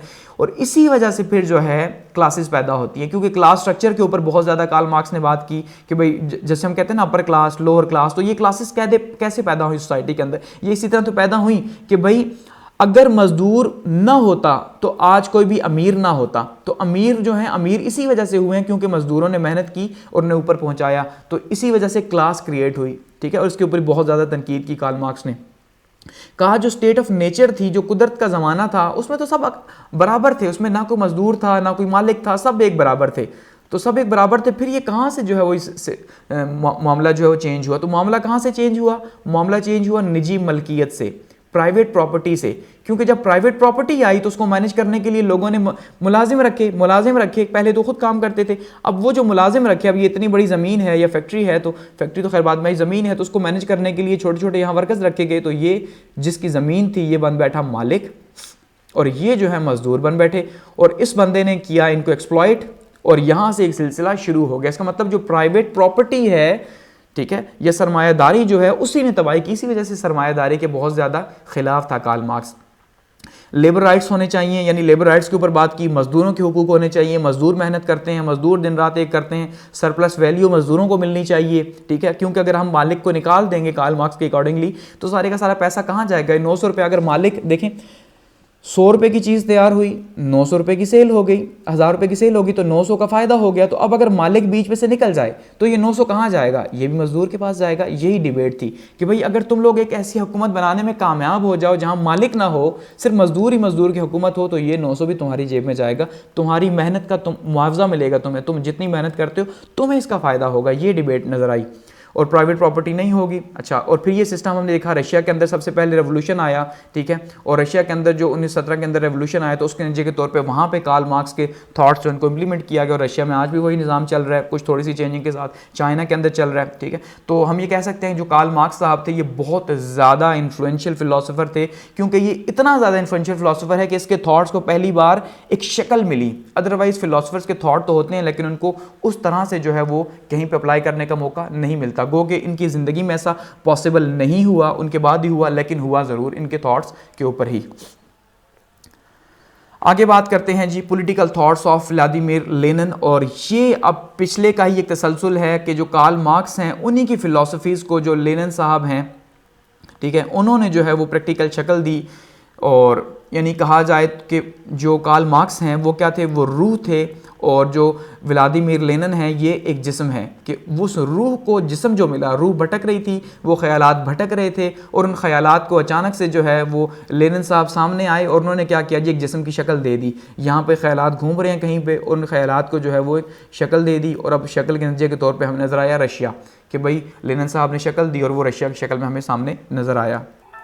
अच्छा, अब सबसे इम्पॉर्टेंट चीज़ जो है वो ये है कि देखिए, अब जैसे हमने कहा कार्ल मार्क्स जो हैं वो एक रूह थे।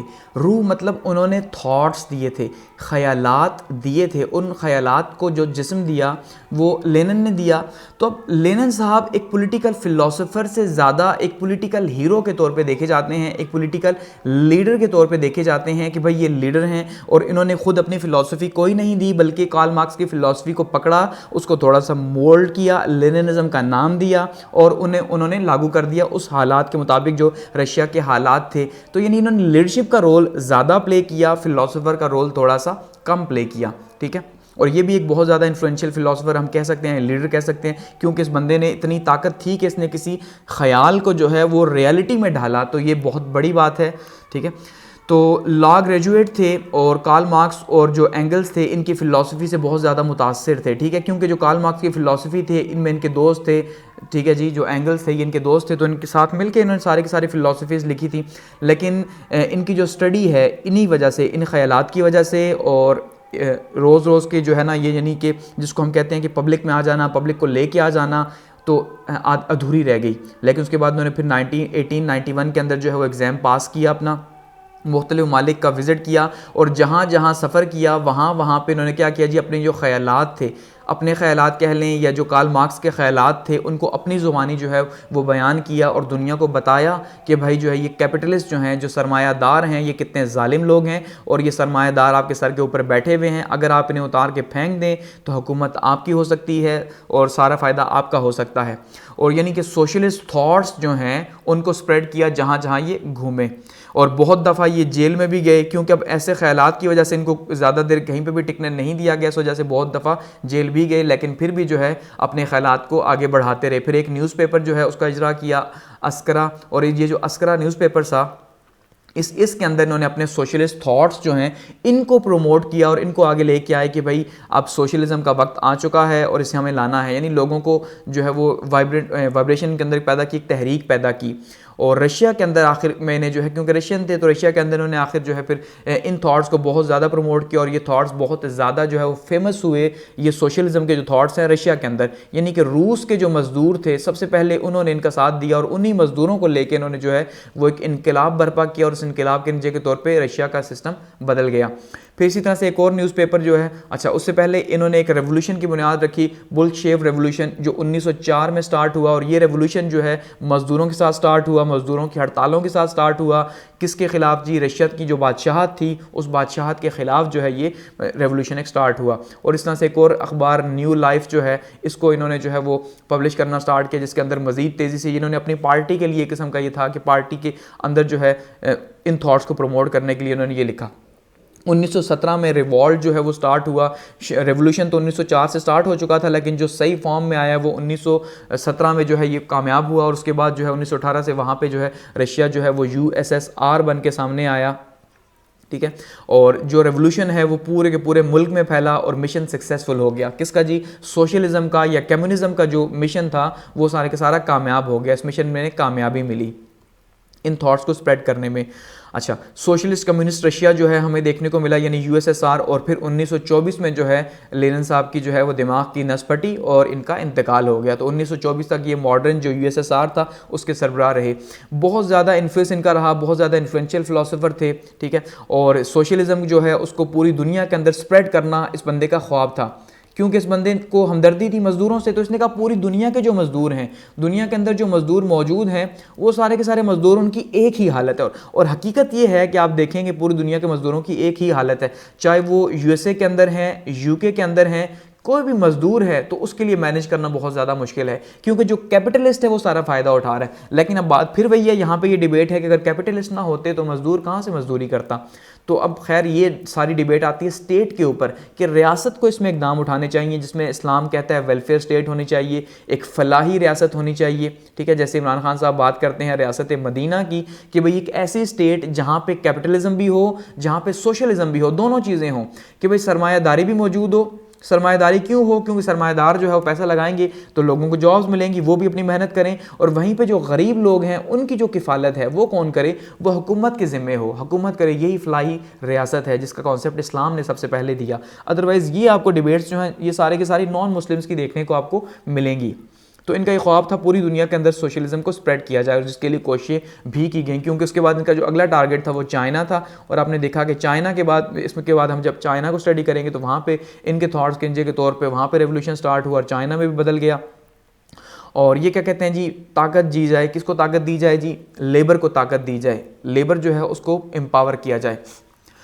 अच्छा, कहा जी स्टेट ऑफ नेचर जो है, स्टेट ऑफ नेचर के अंदर किसी के पास कोई प्राइवेट प्रॉपर्टी नहीं थी। लेनिन साहब क्या कहते हैं कि जो स्टेट ऑफ नेचर है उस टाइम पे किसी के पास प्राइवेट प्रॉपर्टी नहीं थी। तो जब प्राइवेट प्रॉपर्टी नहीं थी तो सब बराबर थे। इसका मतलब जब सब बराबर थे तो बात फिर वही है, कार्ल मार्क्स ने भी ये कहा, उसी के थॉट्स के ऊपर बिल्ड हो रहा है। तो प्राइवेट प्रॉपर्टी जब आई, जब प्रॉपर्टी एक्वायर की गई, तो उसके नतीजे के तौर पे क्या हुआ? इनइक्वालिटी पैदा हुई। इनइक्वालिटी क्यों पैदा हुई? क्योंकि प्राइवेट प्रॉपर्टी आई, लोगों ने अपनी प्राइवेट प्रॉपर्टी के लिए अपने मुलाजिम रखे या लोगों को हायर किया, नतीजे के तौर पे एक बड़ा हो गया, एक छोटा हो गया, एक मालिक हो गया, गुलाम हो गया, एक मास्टर, एक स्लेव, ये एक सिलसिला चल पड़ा। तो इसका मतलब अब भी हमें जो है स्टेट ऑफ नेचर की तरफ जाना चाहिए लेनिन के अकॉर्डिंगली, और सबको बराबर होना चाहिए। सब बराबर हैं भाई, जब सब बराबर हैं, जो जितनी मेहनत करेगा वो हासिल करेगा, कोई दूसरे के ऊपर गलबा हासिल नहीं कर सकता। तो प्राइवेट प्रॉपर्टी का कॉन्सेप्ट खत्म कर दिया, क्लास सिस्टम का कॉन्सेप्ट खत्म कर दिया। ये जो अपर क्लास है, लोअर क्लास है, मिडिल क्लास या लोअर क्लास, ये कॉन्सेप्ट खत्म है। सब के सब एक ही क्लास है, एक बराबर हैं सब के सब। ये जो अपर क्लास रूलर है इसको भी, यानी कि अभी अपर क्लास रूलर का कॉन्सेप्ट खत्म है कि भाई जो क्लास रूल कर रही है वो अपर क्लास है, ब्यूरोक्रेसी बैठी हुई है या जो ऊपर एलीट बैठी हुई है, वो कॉन्सेप्ट अब नहीं हो सकता। डिवीजन ऑफ सोसाइटी जो है वो ख़त्म हो गई इनके अकॉर्डिंगली, क्योंकि इनमें सब बराबर हैं, ठीक है। तो फिर उन्होंने एग्जांपल्स दी रोमन एम्पायर की या ग्रीक्स की, कि वहाँ पे स्लेवरी थी। ऐसे ही है ना कि वहाँ पे ग़ुलामी थी। क्यों थी? क्योंकि वहाँ पे ये सिस्टम हुआ प्राइवेट प्रॉपर्टी का, जो खास करके जो अपर क्लास थी वो बादशाह थी, ठीक है। बादशाह या बादशाह की जो जंट्री थी वो ऊपर बैठी हुई थी, बादशाह के जो नीचे चहेते थे, तो उनके नीचे जो पब्लिक थी, गरीब पब्लिक। आप देखिए ग्रीक एम्पायर, रोमन एम्पायर के अंदर कितनी ज़्यादा स्लेवरी थी, कितने ज़्यादा स्लेव्स थे, ठीक है। उन्होंने रिवॉल्ट भी किया था, और ये पूरा फिर हिस्ट्री के अंदर आपको देखने को मिलेगा। तो ये सारे का सारा लेनिन ने इसको डिस्कस किया अपने फिलॉसफी के अंदर।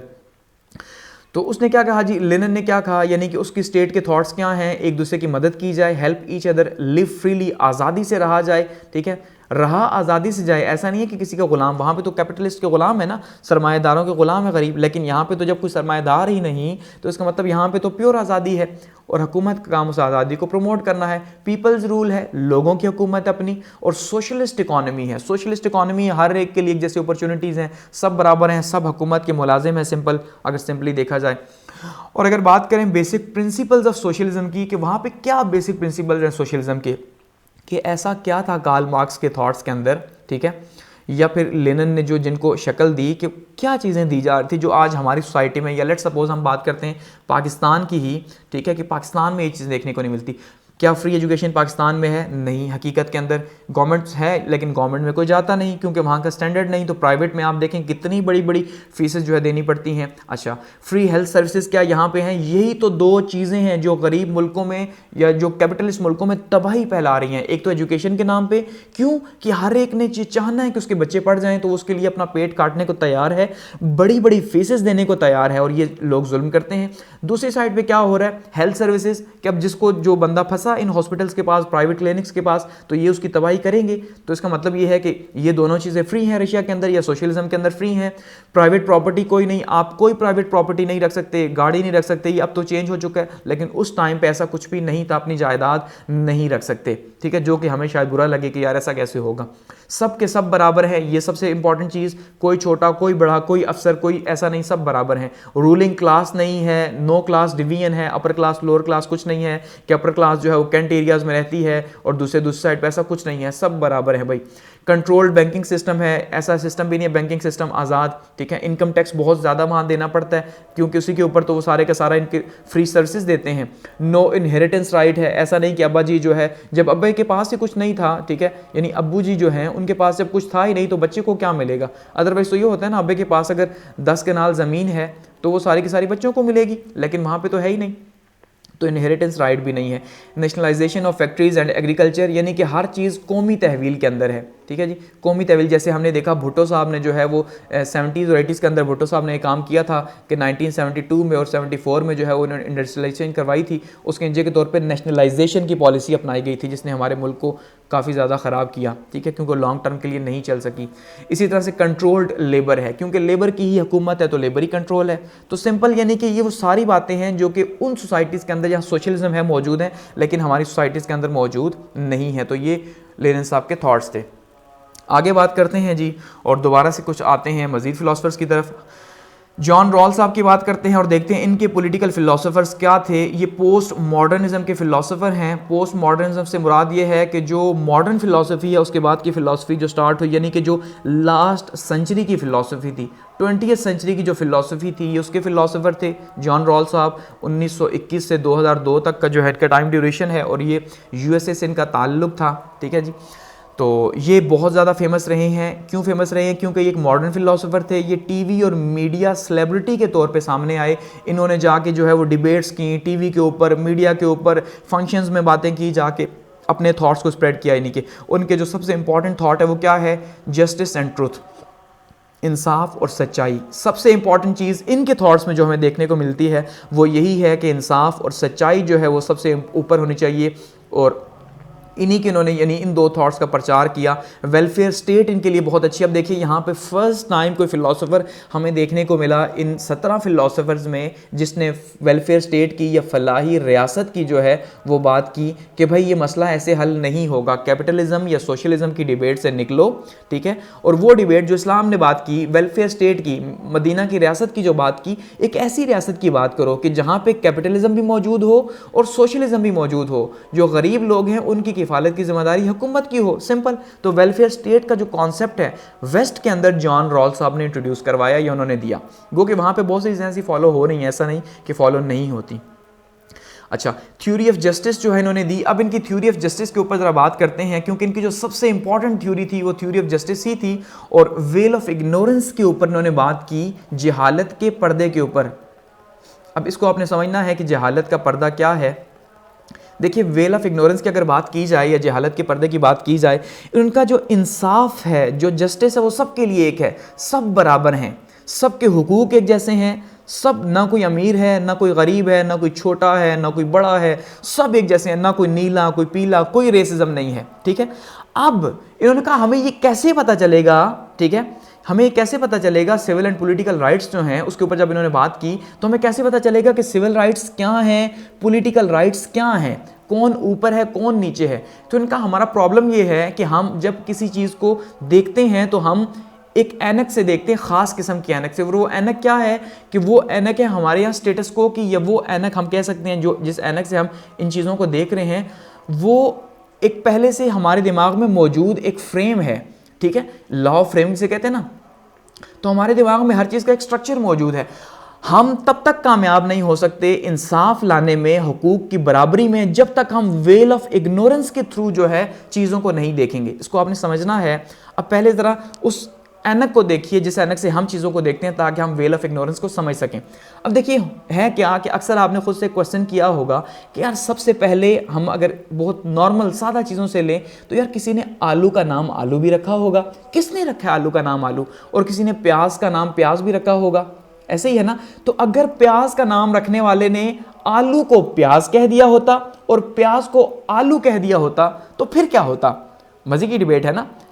क्योंकि उन्होंने नाम ही रखना था तो इसका मतलब वो आलू को प्याज या प्याज को आलू कह देते। या फिर चलो हम इससे भी पीछे जाते हैं कि यहाँ पे एक साइड पे आलू है, एक साइड पे प्याज है, हमें इन दोनों में डिफरेंस ही नहीं पता। अब हम तय करेंगे कौन सी चीज़ सुपीरियर है। ऐसे ही अब अगर आपको आलू और प्याज में से चूज करना हो तो आप आलू चूज करेंगे, प्याज को कम चूज करेंगे। लेकिन क्यों? क्योंकि आपके दिमाग में इसकी अफादियत या फायदा नजर आ गया, फ्रेम हो गई एक चीज। तो जब ओरिजिनल पोजीशन में चीज जाएगी, मेरी बात को समझ रहे हैं, तो ओरिजिनल पोजीशन में चीजें चेंज हो जाएगी क्योंकि वो बराबर हैं ओरिजिनल पोजीशन के अंदर। अब यहां पे एक बंदा अगर उसके पास नॉलेज है, जरा बात को समझिएगा, उसने पीएचडी किया हुआ है, ठीक है, और दूसरी साइड पे एक बंदे ने किया हुआ है जी बीए। अब हम किसे सुप्रीम मानेंगे? पीएचडी वाले को सुप्रीम मानेंगे और बीए वाले को सुप्रीम नहीं मानेंगे। लेकिन शायद कि बीए वाले के पास नॉलेज ज्यादा हो, ठीक है, लेकिन अब राइट्स इसके ज्यादा हैं और इसके कम हैं क्योंकि इसके पास नॉलेज ज्यादा, एजुकेशन ज्यादा। लेकिन जब हम ओरिजिनल पोजीशन पे जाएंगे, हम इस पीएचडी को भी खत्म करेंगे, इस बीए के टैग को भी खत्म करेंगे। हम सिर्फ ये देखेंगे कि ये भी एक शख्स है और ये जो बीए वाला है ये भी एक शख्स है। अब हम जब तय करेंगे तो हमें तब समझ आएगी कि एक्चुअली में क्या है। तो क्या कहा कि आज हम जिस भी चीज़ को देख रहे हैं, चाहे वो अमीर है, गरीब है, इंडस्ट्रियलिस्ट है, स्कूल है, कॉलेज है, कुछ भी हैं, जो लॉज की हम बात करते हैं, जो स्टेट की हम बात करते हैं कि स्टेट ऐसी होनी चाहिए, ऐसी, क्योंकि हमारे पास फ्रेम की भी एक चीज़ है। अगर हम तब तक अगर हम सच्चाई देखना चाहते हैं तो हम तब देखेंगे जब हम वेल ऑफ इग्नोरेंस में जाएंगे, यानी कि जब हम ओरिजिनल पोजीशन में जाएंगे। ये एक पर्दा है, जरा बात को समझिएगा, ठीक है। तो इसमें आगे भी मैं बात करूंगा। तो हम इस पर्दे की इस साइड पे आ जाते हैं, जाहिल बन जाते हैं। जाहिल मतलब हमें कुछ नहीं पता। वो जमाना जब किसी को कुछ नहीं पता था कि क्या बहादुरी है, क्या सच्चाई है, क्या अच्छा है, क्या बुरा है, ठीक है, क्या चीज़ छोटी है, क्या बड़ी है, और क्या चीज़ रेसिज्म क्रिएट करती है। और किसी को ये नहीं पता था कि जो सफ़ेद कलर है, ठीक है, सफ़ेद कलर वाले सुपीरियर होते हैं और जो काले कलर वाले हैं वो नीचे होते हैं। ये किसी को नहीं पता, बल्कि उस टाइम पे सब बराबर हैं। तो फिर हम जो हैं सोसाइटी में तय करें कि इंसाफ क्या है, सच्चाई क्या है, उसके लॉज क्या हैं, उसके हुकूक क्या हैं, फिर हम यहाँ की बातों को तय कर सकते हैं। इसका मतलब उन्होंने क्या एक शर्त रखी ओरिजिनल पोजीशन की, कि ये है ओरिजिनल पोजीशन, कि जब इंसान के दिमाग पे कोई तय नहीं थी सफ़ेद की, काले की, गोरे की, लॉज की, ये वेल ऑफ इग्नोरेंस है। इस पर्दे के पीछे हम जाएंगे, जाहिलियत के पर्दे के पीछे, जहालत के पर्दे के पीछे, तब हम देख सकते हैं सोसाइटी को और हम सेट कर सकते हैं उसके स्टैंडर्ड्स को फिर से। लेकिन हकीकत ये है कि जब हम इस जगह पे आगे देखेंगे तो यहाँ पे स्टैंडर्ड सेट हैं, हम उसी के अकॉर्डिंगली देखेंगे कि यार यूएसए है तो वो ताकतवर है, अच्छा पाकिस्तान है तो वो कमज़ोर है, ठीक है जी, अच्छा वहाँ पे ये है, वहाँ पे ये। इसका मतलब ये सारी डिबेट जो है, यानी असल में हम ये कहना ये चाह रहे हैं कि आज किसी भी सूरत में चाह के भी अगर हम ये चाहें तो हम इंसाफ करें और हम ये समझें कि इंसाफ क्या है, बराबरी क्या है, हुकूक क्या है, हमारे लिए बहुत बड़ा चैलेंज है। क्यों? क्योंकि अब हम स्टैंडर्ड्स तय कर चुके हैं, उन्हीं स्टैंडर्ड्स के ऊपर चीज़ें तय होती हैं, ना कि हम ओरिजिनल पोजीशन में देखें, ठीक है। अच्छा, अगेंस्ट यूटिलिटेरियन थ्योरी, क्योंकि ये लिबरल फिलॉसफी को उन्होंने थोड़ा सा प्रमोट किया, आज़ादी को प्रमोट किया, तो यूटिलिटेरियन जो थ्योरी थी उसके अगेंस्ट गए। क्योंकि यूटिलिटेरियन कहती है कि ज़्यादा लोगों के लिए ज़्यादा से ज़्यादा फ़ायदा, कि चाहे कम लोगों को नुकसान उठाना पड़े। उनका क्यों कम लोगों को नुकसान उठाना पड़े, ये भी आज़ाद है, ये भी एक शख्स भी अपने आप में आज़ाद है, तो हम उसके राइट्स किसी दूसरे को क्यों दें, इसलिए इसको नहीं मानते थे। अपॉर्चुनिटीज़ सबके लिए बराबर होनी चाहिए, सबके लिए एक जैसी होनी चाहिए, छोटे मुल्कों के अंदर, बड़े मुल्कों के अंदर, सोसाइटीज़ के अंदर फेयर प्रोसेस होना चाहिए। वहाँ पर बिल्कुल जो है ना अच्छा, रीडिस्ट्रीब्यूशन होनी चाहिए। ये जो रीडिस्ट्रीब्यूशन है, ये बात फिर वही है, ये ओरिजिनल पोजीशन में जाएंगे तब ये रीडिस्ट्रीब्यूशन होगी, उसके अलावा नहीं हो सकती। अच्छा, लिबरलिज्म जो है उसको प्रमोट किया और 2 प्रिंसिपल्स लिबरलिज्म के रखे, ठीक है। बेसिक राइट्स जो हैं, एक तो ये सबके पास होने चाहिए, हर एक के बुनियादी हुकूक जो हैं उसके पास होने चाहिए। क्यों? क्योंकि वो उसे पैदाइशी तौर पर मिले हैं। दूसरा, इकोनॉमिक राइट्स हर एक के पास होने चाहिए, ठीक है। माशी हुकूक जो है वो उसके पास होने चाहिए, हर एक के पास होने चाहिए। इंडिविजुअल राइट्स जो है, बुनियादी हुकूक को प्रमोट किया कि अगर ये एक शख्स है तो इस एक शख्स के ऊपर फोकस करो, इसकी ज़िंदगी के ऊपर फोकस करो, ये एक लाइफ है। ऐसे ही है ना, ये एक शख्स नहीं, ये एक लाइफ है। ऐसा नहीं कि आप इस एक शख्स को 2 के लिए कुर्बान कर दो कि भाई वो 2 है ये 1 है, ऐसा नहीं होगा। और सोशल इनइक्वालिटी के ऊपर बात की कि जो माशरती जो अदम तवाज़ुन है ये किसी सूरत भी ख़त्म नहीं हो सकता। इसे हम ख़त्म तब ही कर सकते हैं जब बराबरी होगी और जब जस्टिस होगा, ठीक है। अच्छा, इन्होंने ये सारी की सारी बातें पब्लिक लेक्चर्स और एसेज जो हैं लिख लिख के लोगों को बताई। क्रिश्चियनिटी जो है उसके ऊपर भी बहुत ज़्यादा डिबेट की कि भाई क्रिश्चियनिटी तो कुछ और कहती है। इन्होंने कहा भाई मज़हब से ज़्यादा जो है वो मॉरल वैल्यूज़ को इंपॉर्टेंस दो, मज़हब को अहमियत ना दो, मॉरल वैल्यूज़ जो हैं वो ज़्यादा इंपॉर्टेंट है कि हमें मज़हब कुछ और सिखा रहा है, मॉरल वैल्यूज़ इंपॉर्टेंट है। अच्छा, जो रीज़न, 2 तरह की चीज़ें हो सकती हैं इनके नज़दीक, एक रीज़नेबल हो सकता है, एक अनरीज़नेबल। कहा जो रीज़नेबल है उसको मानो और जो अनरीज़नेबल है उसको ना मानो।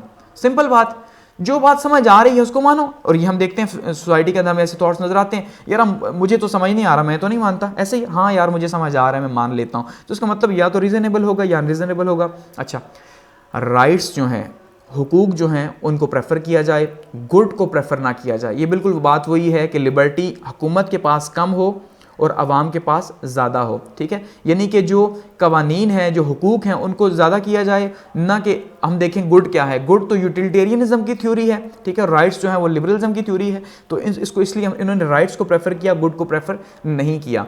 बेसिक लिबर्टीज़ जो है उनको प्रोटेक्ट किया जाए। वेल ऑफ इग्नोरेंस, जैसे आपको समझा चुका हूँ कि हम कोई भी स्टैंडर्ड तभी तय कर सकते हैं जब हम ओरिजिनल पोजीशन में जाएंगे कि ये है ओरिजिनल पोजीशन जहाँ से इंसान आया, जाहिल था, गारों में था, जंगलों में था, कोई स्टैंडर्ड सेट नहीं थे, कोई काला गोरा नहीं था, कोई जज नहीं था, कोई वकील नहीं था, सब बराबर थे, ठीक है। और अब ये सोसाइटी है, तो अब अगर सोसाइटी का हमने तय करना है तो हमें यहाँ पे आना पड़ेगा ओरिजिनल पोजीशन में, ठीक है। फिर से और आलू और टमाटर प्याज का हमें नाम चेंज करना पड़ेगा, उनको देखना पड़ेगा उस हिसाब से।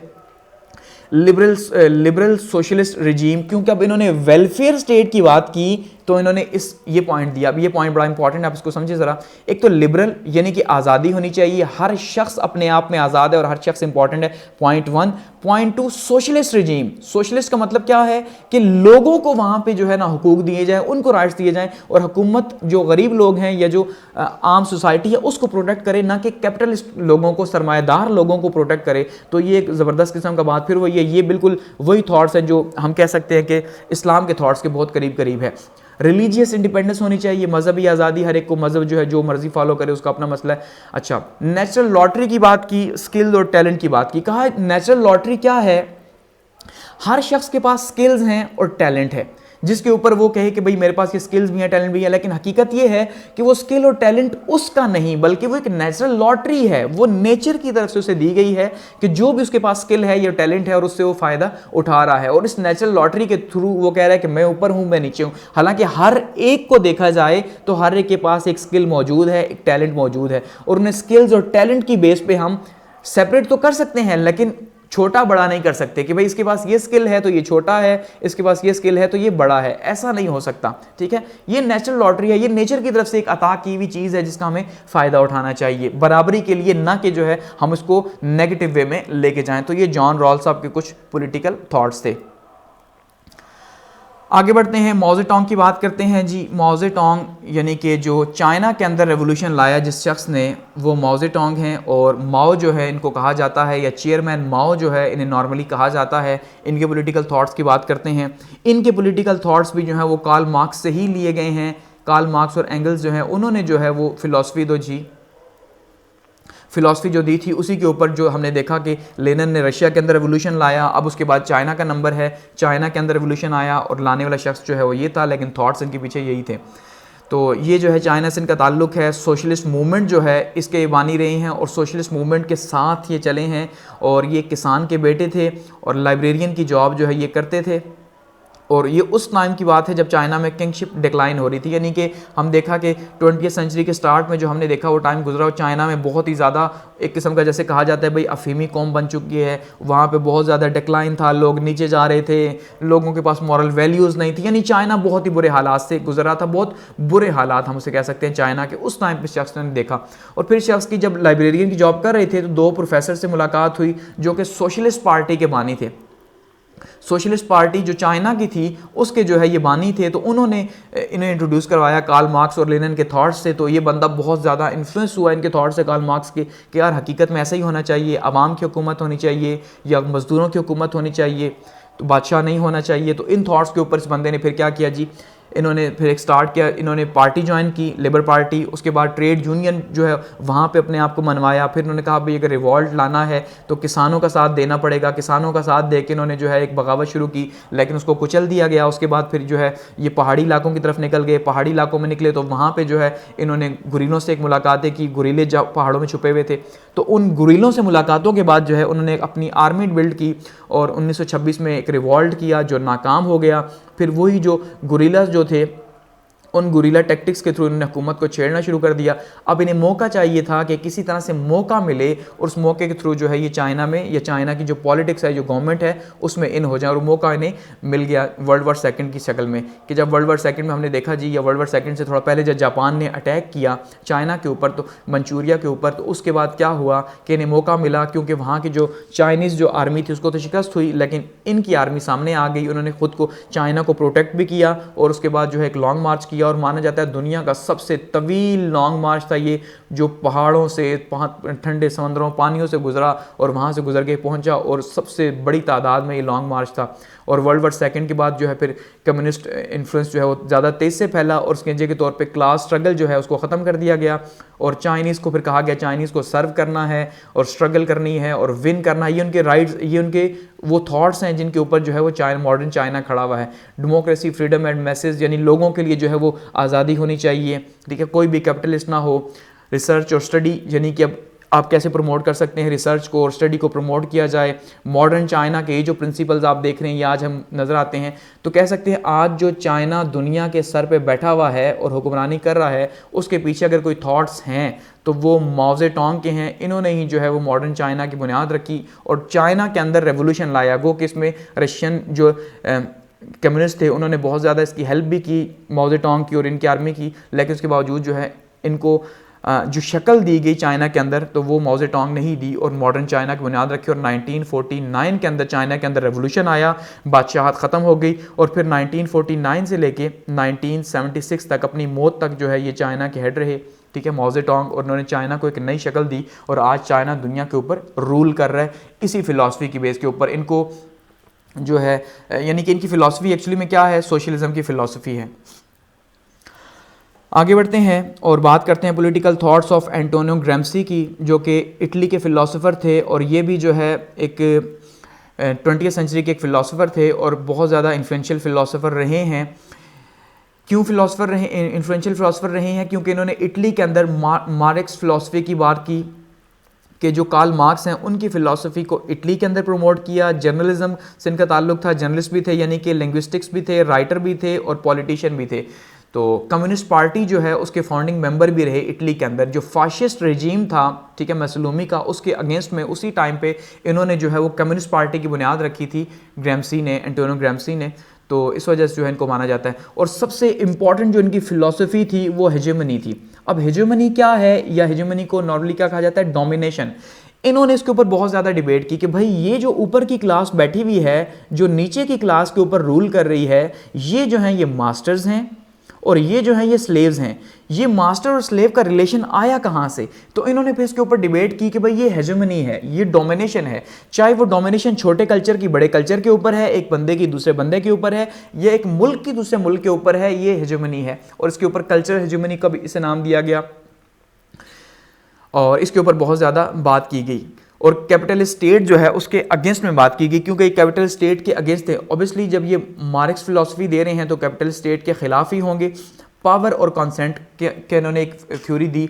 अब इन्होंने डिबेट की कि जो हेजेमनी है कि भाई ये जो रूलिंग क्लास है जो ऊपर बैठी हुई है और जो इतनी बड़ी क्लास के ऊपर नीचे रूल कर रही है, तो मज़े की बात ये है कि ये रूल क्यों कर रही है, क्योंकि म्यूचुअल कंसेंट भी है और पावर भी है, ठीक है।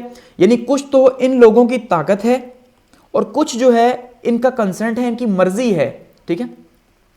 ताकतवर लोग अपनी ताकत इस्तेमाल करते हैं और इनकी मर्जी हासिल करते हैं, जिसके नतीजे के तौर पे ये इनके ऊपर रूल करते हैं। यानी ये जो हमारे पास कैपिटलिस्ट सिस्टम बिल्ड है, ये क्लास बिल्ड हमारे पास की हुई है, तो उसका नतीजा क्या है, उसकी वजह क्या है, एक साइड पे ताकत और ये दूसरी साइड पे क्या है, मर्जी जो है, इसका ये एक अच्छे तरीके से यूज़ करना जानते हैं, जिस वजह से हमारे ऊपर बैठे हैं। और आप यकीन मानिए ये जितनी बातें आपको यहाँ नज़र आएंगी ये आपको हमें हमारी सोसाइटी के अंदर, यानी पाकिस्तान के अंदर, इंडिया के अंदर हमें देखने को मिलेंगी कि ऐसी ही चीज़ें हैं, ऐसी ही चीज़ें हैं कि जो लोग हमारे ऊपर हुक्मरानी कर रहे हैं वो ताकतवर लोग हैं, वो कोई गरीब लोग नहीं। लेकिन हम अपनी मर्जी से उन ताकतवर लोगों को गालियां भी देते हैं, लेकिन उन्हीं को चूज़ करते हैं हमारे लिए राइट्स, हमारे अपने राइट्स के लिए, लॉज के लिए। तो इसका मतलब क्या है, यही बात कही कि जो हेजेमनी है, ये जो डोमिनेशन है, ये हमारी मर्जी से है, कुछ उनकी ताकत और कुछ हमारी मर्जी है। Political society versus social society, यानी कि एक साइड पे क्या है, पॉलिटिकल सोसाइटी है, देखें जो असेंबलीज के अंदर बैठी हुई है, जो पार्लियामेंट के अंदर बैठी हुई है, वो सारे के सारे पॉलिटिकल सोसाइटीज़ है जो टीवी के ऊपर डिबेट्स करती है, उसमें हम आम पब्लिक का तो कोई रोल नहीं। और दूसरा एक सोशल सोसाइटी है जो हम हैं, जो हम आम लोग हैं। तो इसका मतलब ये जो ऊपर बैठे हुए हैं पॉलिटिकल सोसाइटी, ये हमें जो है हमें इन्फ्लुएंस करती है। और हमें इन्फ्लुएंस कैसे करती है, आइडियाज़ के थ्रू, स्लोगन्स के थ्रू, ड्रीम्स के थ्रू। क्या ऐसा है कि नहीं? अगर इमरान खान साहब आज जो है वो प्राइम मिनिस्टर बने हुए हैं, तो क्वेश्चन ये है कि इमरान खान कैसे प्राइम मिनिस्टर बने? ऐसे बने कि उन्होंने कहा कि भाई नया पाकिस्तान, ये क्या था, ये स्लोगन था। लोगों ने कहा पता नहीं नया पाकिस्तान क्या हो जाएगा, इसका मतलब उन्होंने नया पाकिस्तान दिया। अगर नवाज शरीफ साहब वापस आना चाहते हैं या मरियम नवाज उनकी कंपेन चला रही हैं, तो किस बात के ऊपर? कि भाई जो आर्मी है इसका इन्फ्लुएंस खत्म हो जाए और वोट को इज्जत दो, वोट को इज्जत दो। इसका मतलब ये क्या है, ये एक स्लोगन है और ये लोगों के अंदर एक ड्रीम बिल्ड किया जा रहा है। इसका मतलब जो लोगों का जो कॉन्सेंट है वो हासिल किया जाता है, जो राय हासिल की जाती है वो लोगों की मर्जी से हासिल की जाती है। मेरी बात को समझ रहे हैं ना? क्यों मर्जी से हासिल की जाती है? क्योंकि लोगों को ये चीज़ें दिखाई जाती हैं, लोग खुद तो कुछ नहीं कर सकते। अब हमें जब स्लोगन्स, नारे और आइडियाज़ के ऊपर ही हम चलते हैं ना, जिसको मैनिफेस्टो कहते हैं, पॉलिटिकल पार्टीज़ का मैनिफेस्टो, मंशूर, कि भाई उनके मंशूर में है वो जॉब्स देंगे, उनके मंशूर में है वो मुल्क को आगे लेके जाएंगे, वो प्रमोट करेंगे, प्रोग्रेस आएगी, ऐसे ही। तो इसका मतलब हम मर्जी से कर रहे हैं। सोशो इकोनॉमिक डिबेट के ऊपर बात की कि भाई सोशो इकोनॉमिक डिबेट जो है वो क्या हो रही है सोसाइटी के अंदर, क्या हो रहा है, ठीक है। वॉर ऑफ पोजीशन के ऊपर बात की। वॉर ऑफ पोजीशन आप देख लें, वॉर ऑफ पोजीशन, हर एक वॉर ऑफ पोजीशन के लिए ही तो काम कर रहा है, हर रोज़ एक काम किया जा रहा है। अगर मैं आज यहाँ पे आपको ये टीच कर रहा हूँ तो क्यों कर रहा हूँ? एक वॉर ऑफ पोजीशन के लिए कर रहा हूँ कि भाई मेरा यूट्यूब चैनल आगे जाए, मैं इसको आगे लेके जाऊँ, ठीक है।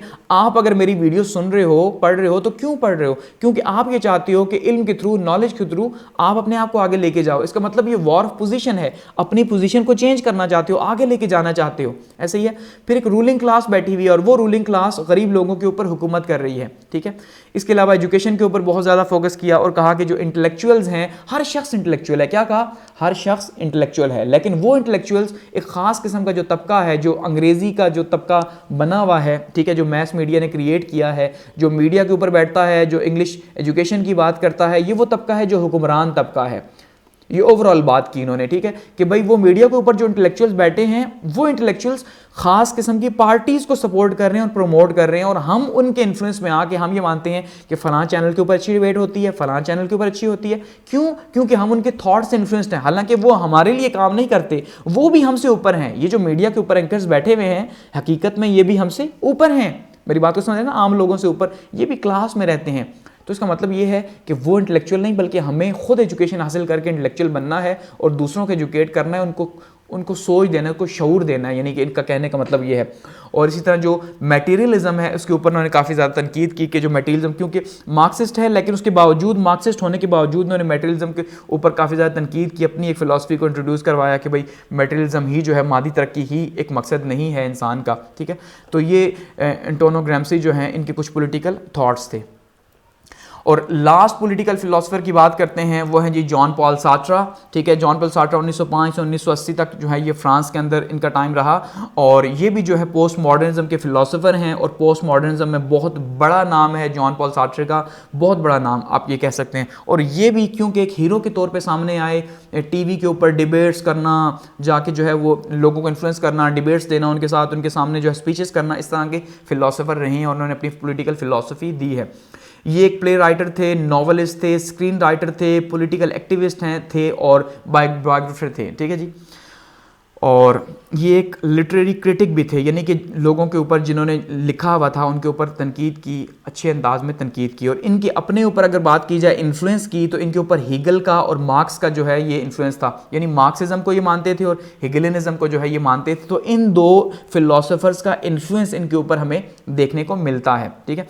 इसका मतलब अगर हम यहाँ पे बात करें इन दो फिलोसोफर्स की, तो फिर एक डिबेट आती है फिनोमेनोलॉजी एंड एग्जिस्टेंशनलिज्म। इन्होंने जो सबसे ज़्यादा प्रमोट किया, ठीक है, वो ये था।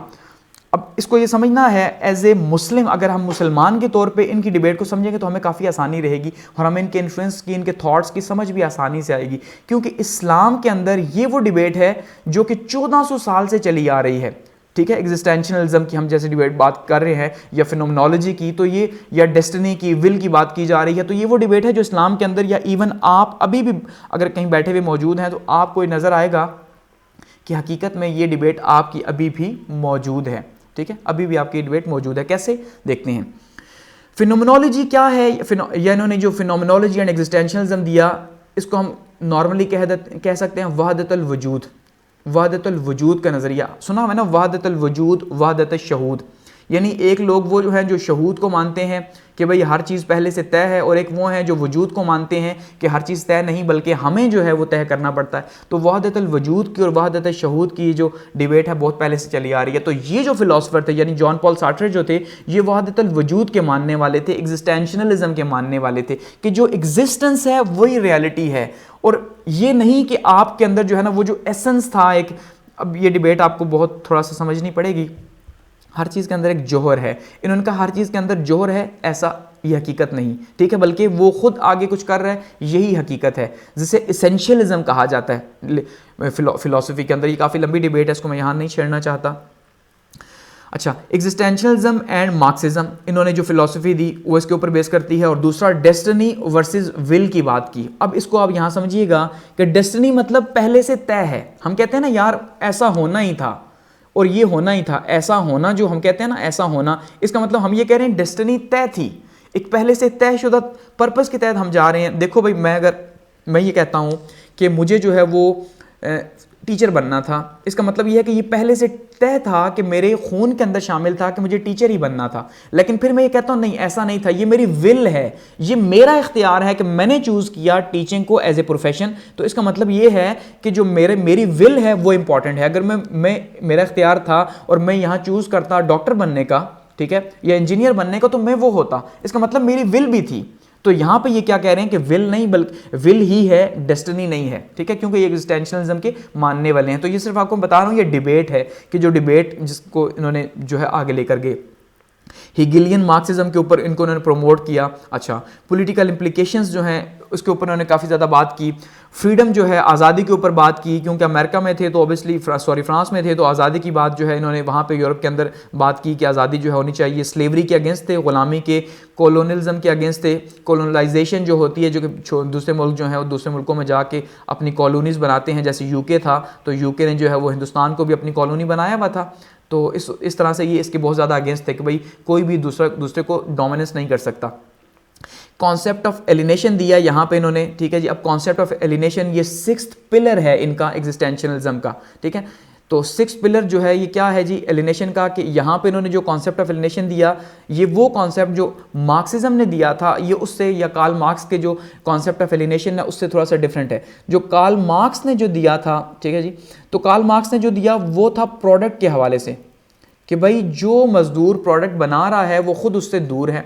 इन्होंने जो कॉन्सेप्ट ऑफ एलिनेशन दिया वो अपनी ज़ात का दिया, कि भाई लोग जो हैं वो अपनी ज़ात जो है उससे ही बहुत ज़्यादा जो है वो दूर हैं, अजनबी हैं, उन्हें अपने ही बारे में नहीं पता, सोसाइटी को अपने ही बारे में नहीं पता, जिस वजह से वो अपने बारे में नहीं जानते, अपने पोटेंशियल के बारे में नहीं जानते, क्योंकि अगर वो अपने बारे में, अपने पोटेंशियल के बारे में जाने तो वो स्लेवरी का इनकार कर दें, वो दूसरों के डोमिनेंस में ना आए, या वो अपनी पावर में वो ये जान लें कि उनकी पावर क्या है, तो वो विल को मानना शुरू कर दें, अपने इख्तियार को मानना शुरू कर दें, ना कि डेस्टिनी को। क्योंकि जब कोई नहीं मानता इनके अकॉर्डिंगली, ठीक है, कि जब कोई अपनी ज़ात की नफ़ी करता है तो उस टाइम पे वो क्या कहता है जी, कि जो भी उसकी ज़िंदगी में हो रहा होता है वो उसको इल्ज़ाम दे देता है किस्मत को, कि भाई ये तो किस्मत में था, किस्मत में था। ऐसे ही है ना, वहदत शऊद पे चीज़ उठा के डालता है, भाई ये किस्मत में था, ऐसे ही होना था, इसीलिए ये हुआ, ठीक है। लेकिन हकीकत ये है कि ऐसा नहीं, इनके नज़दीक ऐसा नहीं, बल्कि हर चीज़ विल में शामिल है। तो हम ये कॉन्सेप्ट ऑफ एलिनेशन यहाँ इन्होंने दिया 6 पिलर। अच्छा, मार्क्स कॉन्सेप्ट ऑफ एलिनेशन से डिफरेंट है। अच्छा जी, प्रोडक्ट एलिनेशन उसका किया गया जी। ऑपरेशन के ऊपर बात की, ये जो हम कहते हैं जबर, जिसको हम कहते हैं जबर, यहाँ पे कहा कि भाई जबर जो है वो अच्छा है। जबर इसलिए अच्छा है क्योंकि जब जबर कोई आपको दबाएगा तो तभी आपको एहसास होगा कि आपको नहीं दबना किसी से। ऐसे कहना, जब आप नॉर्मल हैं तो आपको फील ही नहीं होगा कि आज़ादी कोई चीज़ है, लेकिन जब आप नॉर्मल नहीं होंगे, आपके ऊपर कोई रूल कर रहा है, तो आपको एहसास होगा कि भाई आपको किसी से दबना नहीं है। और कहा ये जो ऑपरेशन है ये ताल्लुक बिल्कुल ऐसा ही है जैसे कि मास्टर एंड स्लेव का है, कि एक मास्टर है, ये अपने गुलामों को या अपने जो स्लेव्स हैं उनसे काम करवाता है, उनके ऊपर बैठा हुआ है, और ये मास्टर एंड स्लेव जो है एक ताल्लुक है। ये बिल्कुल वही थॉट्स हैं जो कि हीगल के मास्टर एंड स्लेव डायलेक्ट से लिए गए हैं, ठीक है। हीगलियनिज्म जैसे मैंने कहा इनको मानने वाले थे, तो ये वहाँ से एक कॉन्सेप्ट इनके नज़दीक आया। अच्छा, इन्होंने बैड फेथ के ऊपर बात की, यानी कि बुरी किस्मत। अब इसको आपने ज़रा यहाँ पे समझना है दोबारा से, विल वर्सेस डेस्टिनी। देखिए, कहा एक साइड पे डेस्टिनी है और दूसरी साइड पे विल है, यानी एक साइड पे मेरा अपना इख्तियार है कि मैं क्या करूँ, और दूसरी साइड पे मेरा इख्तियार नहीं बल्कि पहले से तयशुदा चीज़ है कि मैंने यही करना था और यही किया, जो मैं आपको पहले बता चुका हूँ। अब इसके अकॉर्डिंगली, बैड फेथ के अकॉर्डिंगली, लेट सपोज ये कहते हैं कि अगर कोई शख्स भी नाकाम होता है तो वो अपनी नाकामी को क्या कह देता है, डेस्टिनी पे डाल देता है, कहता है ये तो मेरी किस्मत में था। लेट सपोज आप में से कोई शख्स जो है वो कर रहा है सीएसएस की तैयारी, अगर वो मेरी वीडियोस देख रहे हैं तो सीएसएस की तैयारी कर रहा होगा या पीएमएस की तैयारी कर रहा होगा, और अगर वो फेल हो जाता है, ठीक है, तो वो क्या कहेगा कि मेरी डेस्टिनी जो थी, मेरी डेस्टिनी के अंदर पहले से लिखा हुआ था कि मुझे फेल ही होना था, यानी मुझे सीएसएस नहीं करना था या मैं इसी में कुछ और करना था, ऐसा ही है। लेकिन अगर लेट सपोज वो पास हो जाता है तो फिर वो क्या कहेगा, मैंने अपनी मेहनत से पास किया। ऐसे ही है ना, वो ये तो नहीं कहेगा कि तयशुदा डेस्टिनी थी, वो ये कहेगा मैंने मेहनत की, दिन रात एक किया, उसके नतीजे के तौर पे आज मैं जो है वो सीएसपी बनाऊं। इसका मतलब क्या है कि यहाँ पे वो अपने इख्तियार की बात कर रहा है। वही शख्स खुद को बेवकूफ़ बनाने के लिए जब वो फेल हो जाएगा तो वो क्या कहेगा, वो डेस्टिनी के ऊपर डाल देगा। और यकीन मानिए ये हमें अपनी सोसाइटी के अंदर ये चीज़ नज़र आती है। हम एक डिबेट से बाहर जाएं, बेशक हम इसे माने ना माने, लेकिन ये चीज़ हमें नज़र आती है कि जब हम फेल होते हैं, नाकाम होते हैं, तो हम नाकामी का मलबा खुद से झूठ बोलने के लिए, लाई टू योर सेल्फ, ठीक है, कि आप अपने आप से झूठ बोलते हैं, खुद से झूठ बोलने के लिए वो मलबा डाल देते हैं डेस्टिनी के ऊपर, ठीक है, कि भाई ये तो डेस्टिनी में लिखा हुआ था इसलिए मैंने नाकाम ही होना था यहाँ पे, हो खैर है कोई बात नहीं। लेकिन जब हम उसी में कामयाब होते हैं तो हम उसको विल में डाल देते हैं कि नहीं भाई ये मेरा इख्तियार था, मैंने अपने इख्तियार से किया। तो ये कह रहे हैं जॉन सार्ट्रे साहब कि भाई आप अपने साथ झूठ ना बोलो, ठीक है, झूठ बोलने की आपको बिल्कुल ज़रूरत नहीं है। इस बात को तस्लीम करो कि आपकी गलती थी, आपने नाकाम क्यों हुए हो, क्योंकि आपने कहीं ना कहीं जो है उसके जो रिक्वायरमेंट्स थी उसको पूरा नहीं किया, जिसके नतीजे के तौर पर आप फेल हो गए। और ये भी आपकी विल थी कि आप फेल हो जाओ। क्यों? क्योंकि अगर आपकी विल होती पास होने की तो आप ज़्यादा मेहनत करते। तो एक साइड में हमें अगर देखने को मिलेगा तो हम महसूस करेंगे हकीकत में सच कह रहे हैं कि ऐसा ही है कि अगर हम फेल हो रहे हैं तो अपनी गलती से फेल हो रहे हैं। अच्छा, पॉलिटिकल लिबरलिज्म की बात की कि सियासी तौर पे जो है वो आज़ादी होनी चाहिए, सियासी, और जाहिर बात है फ्रांस के अंदर इस टाइम पे जो है वो सियासी आज़ादी है, और आपने देखा फ्रांस तो कुछ ज़्यादा ही आज़ादी को इन दिनों जो है वो बात कर रहा है। और यहाँ पे वही बात जो मैंने लास्ट डिबेट की थी, एग्जिस्टेंशियलिज्म वर्सेस एसेंशियलिज्म। इन्होंने कहा एग्जिस्टेंशियलिज्म है यानी कि हर चीज़ जो है वो बनने के बाद ये तय करती है कि मैंने क्या करना है। ये एक इंसान है और इस इंसान के अंदर इसने क्या करना है, क्या बनना है, ये वो बाद में तय करेगा। एग्जिस्टेंशियलिज्म मौजूद है, ठीक है, तो विल होगी एक इंसान के अंदर, विल, तो अपने विल से ये तय करेगा कि इसने क्या करना है।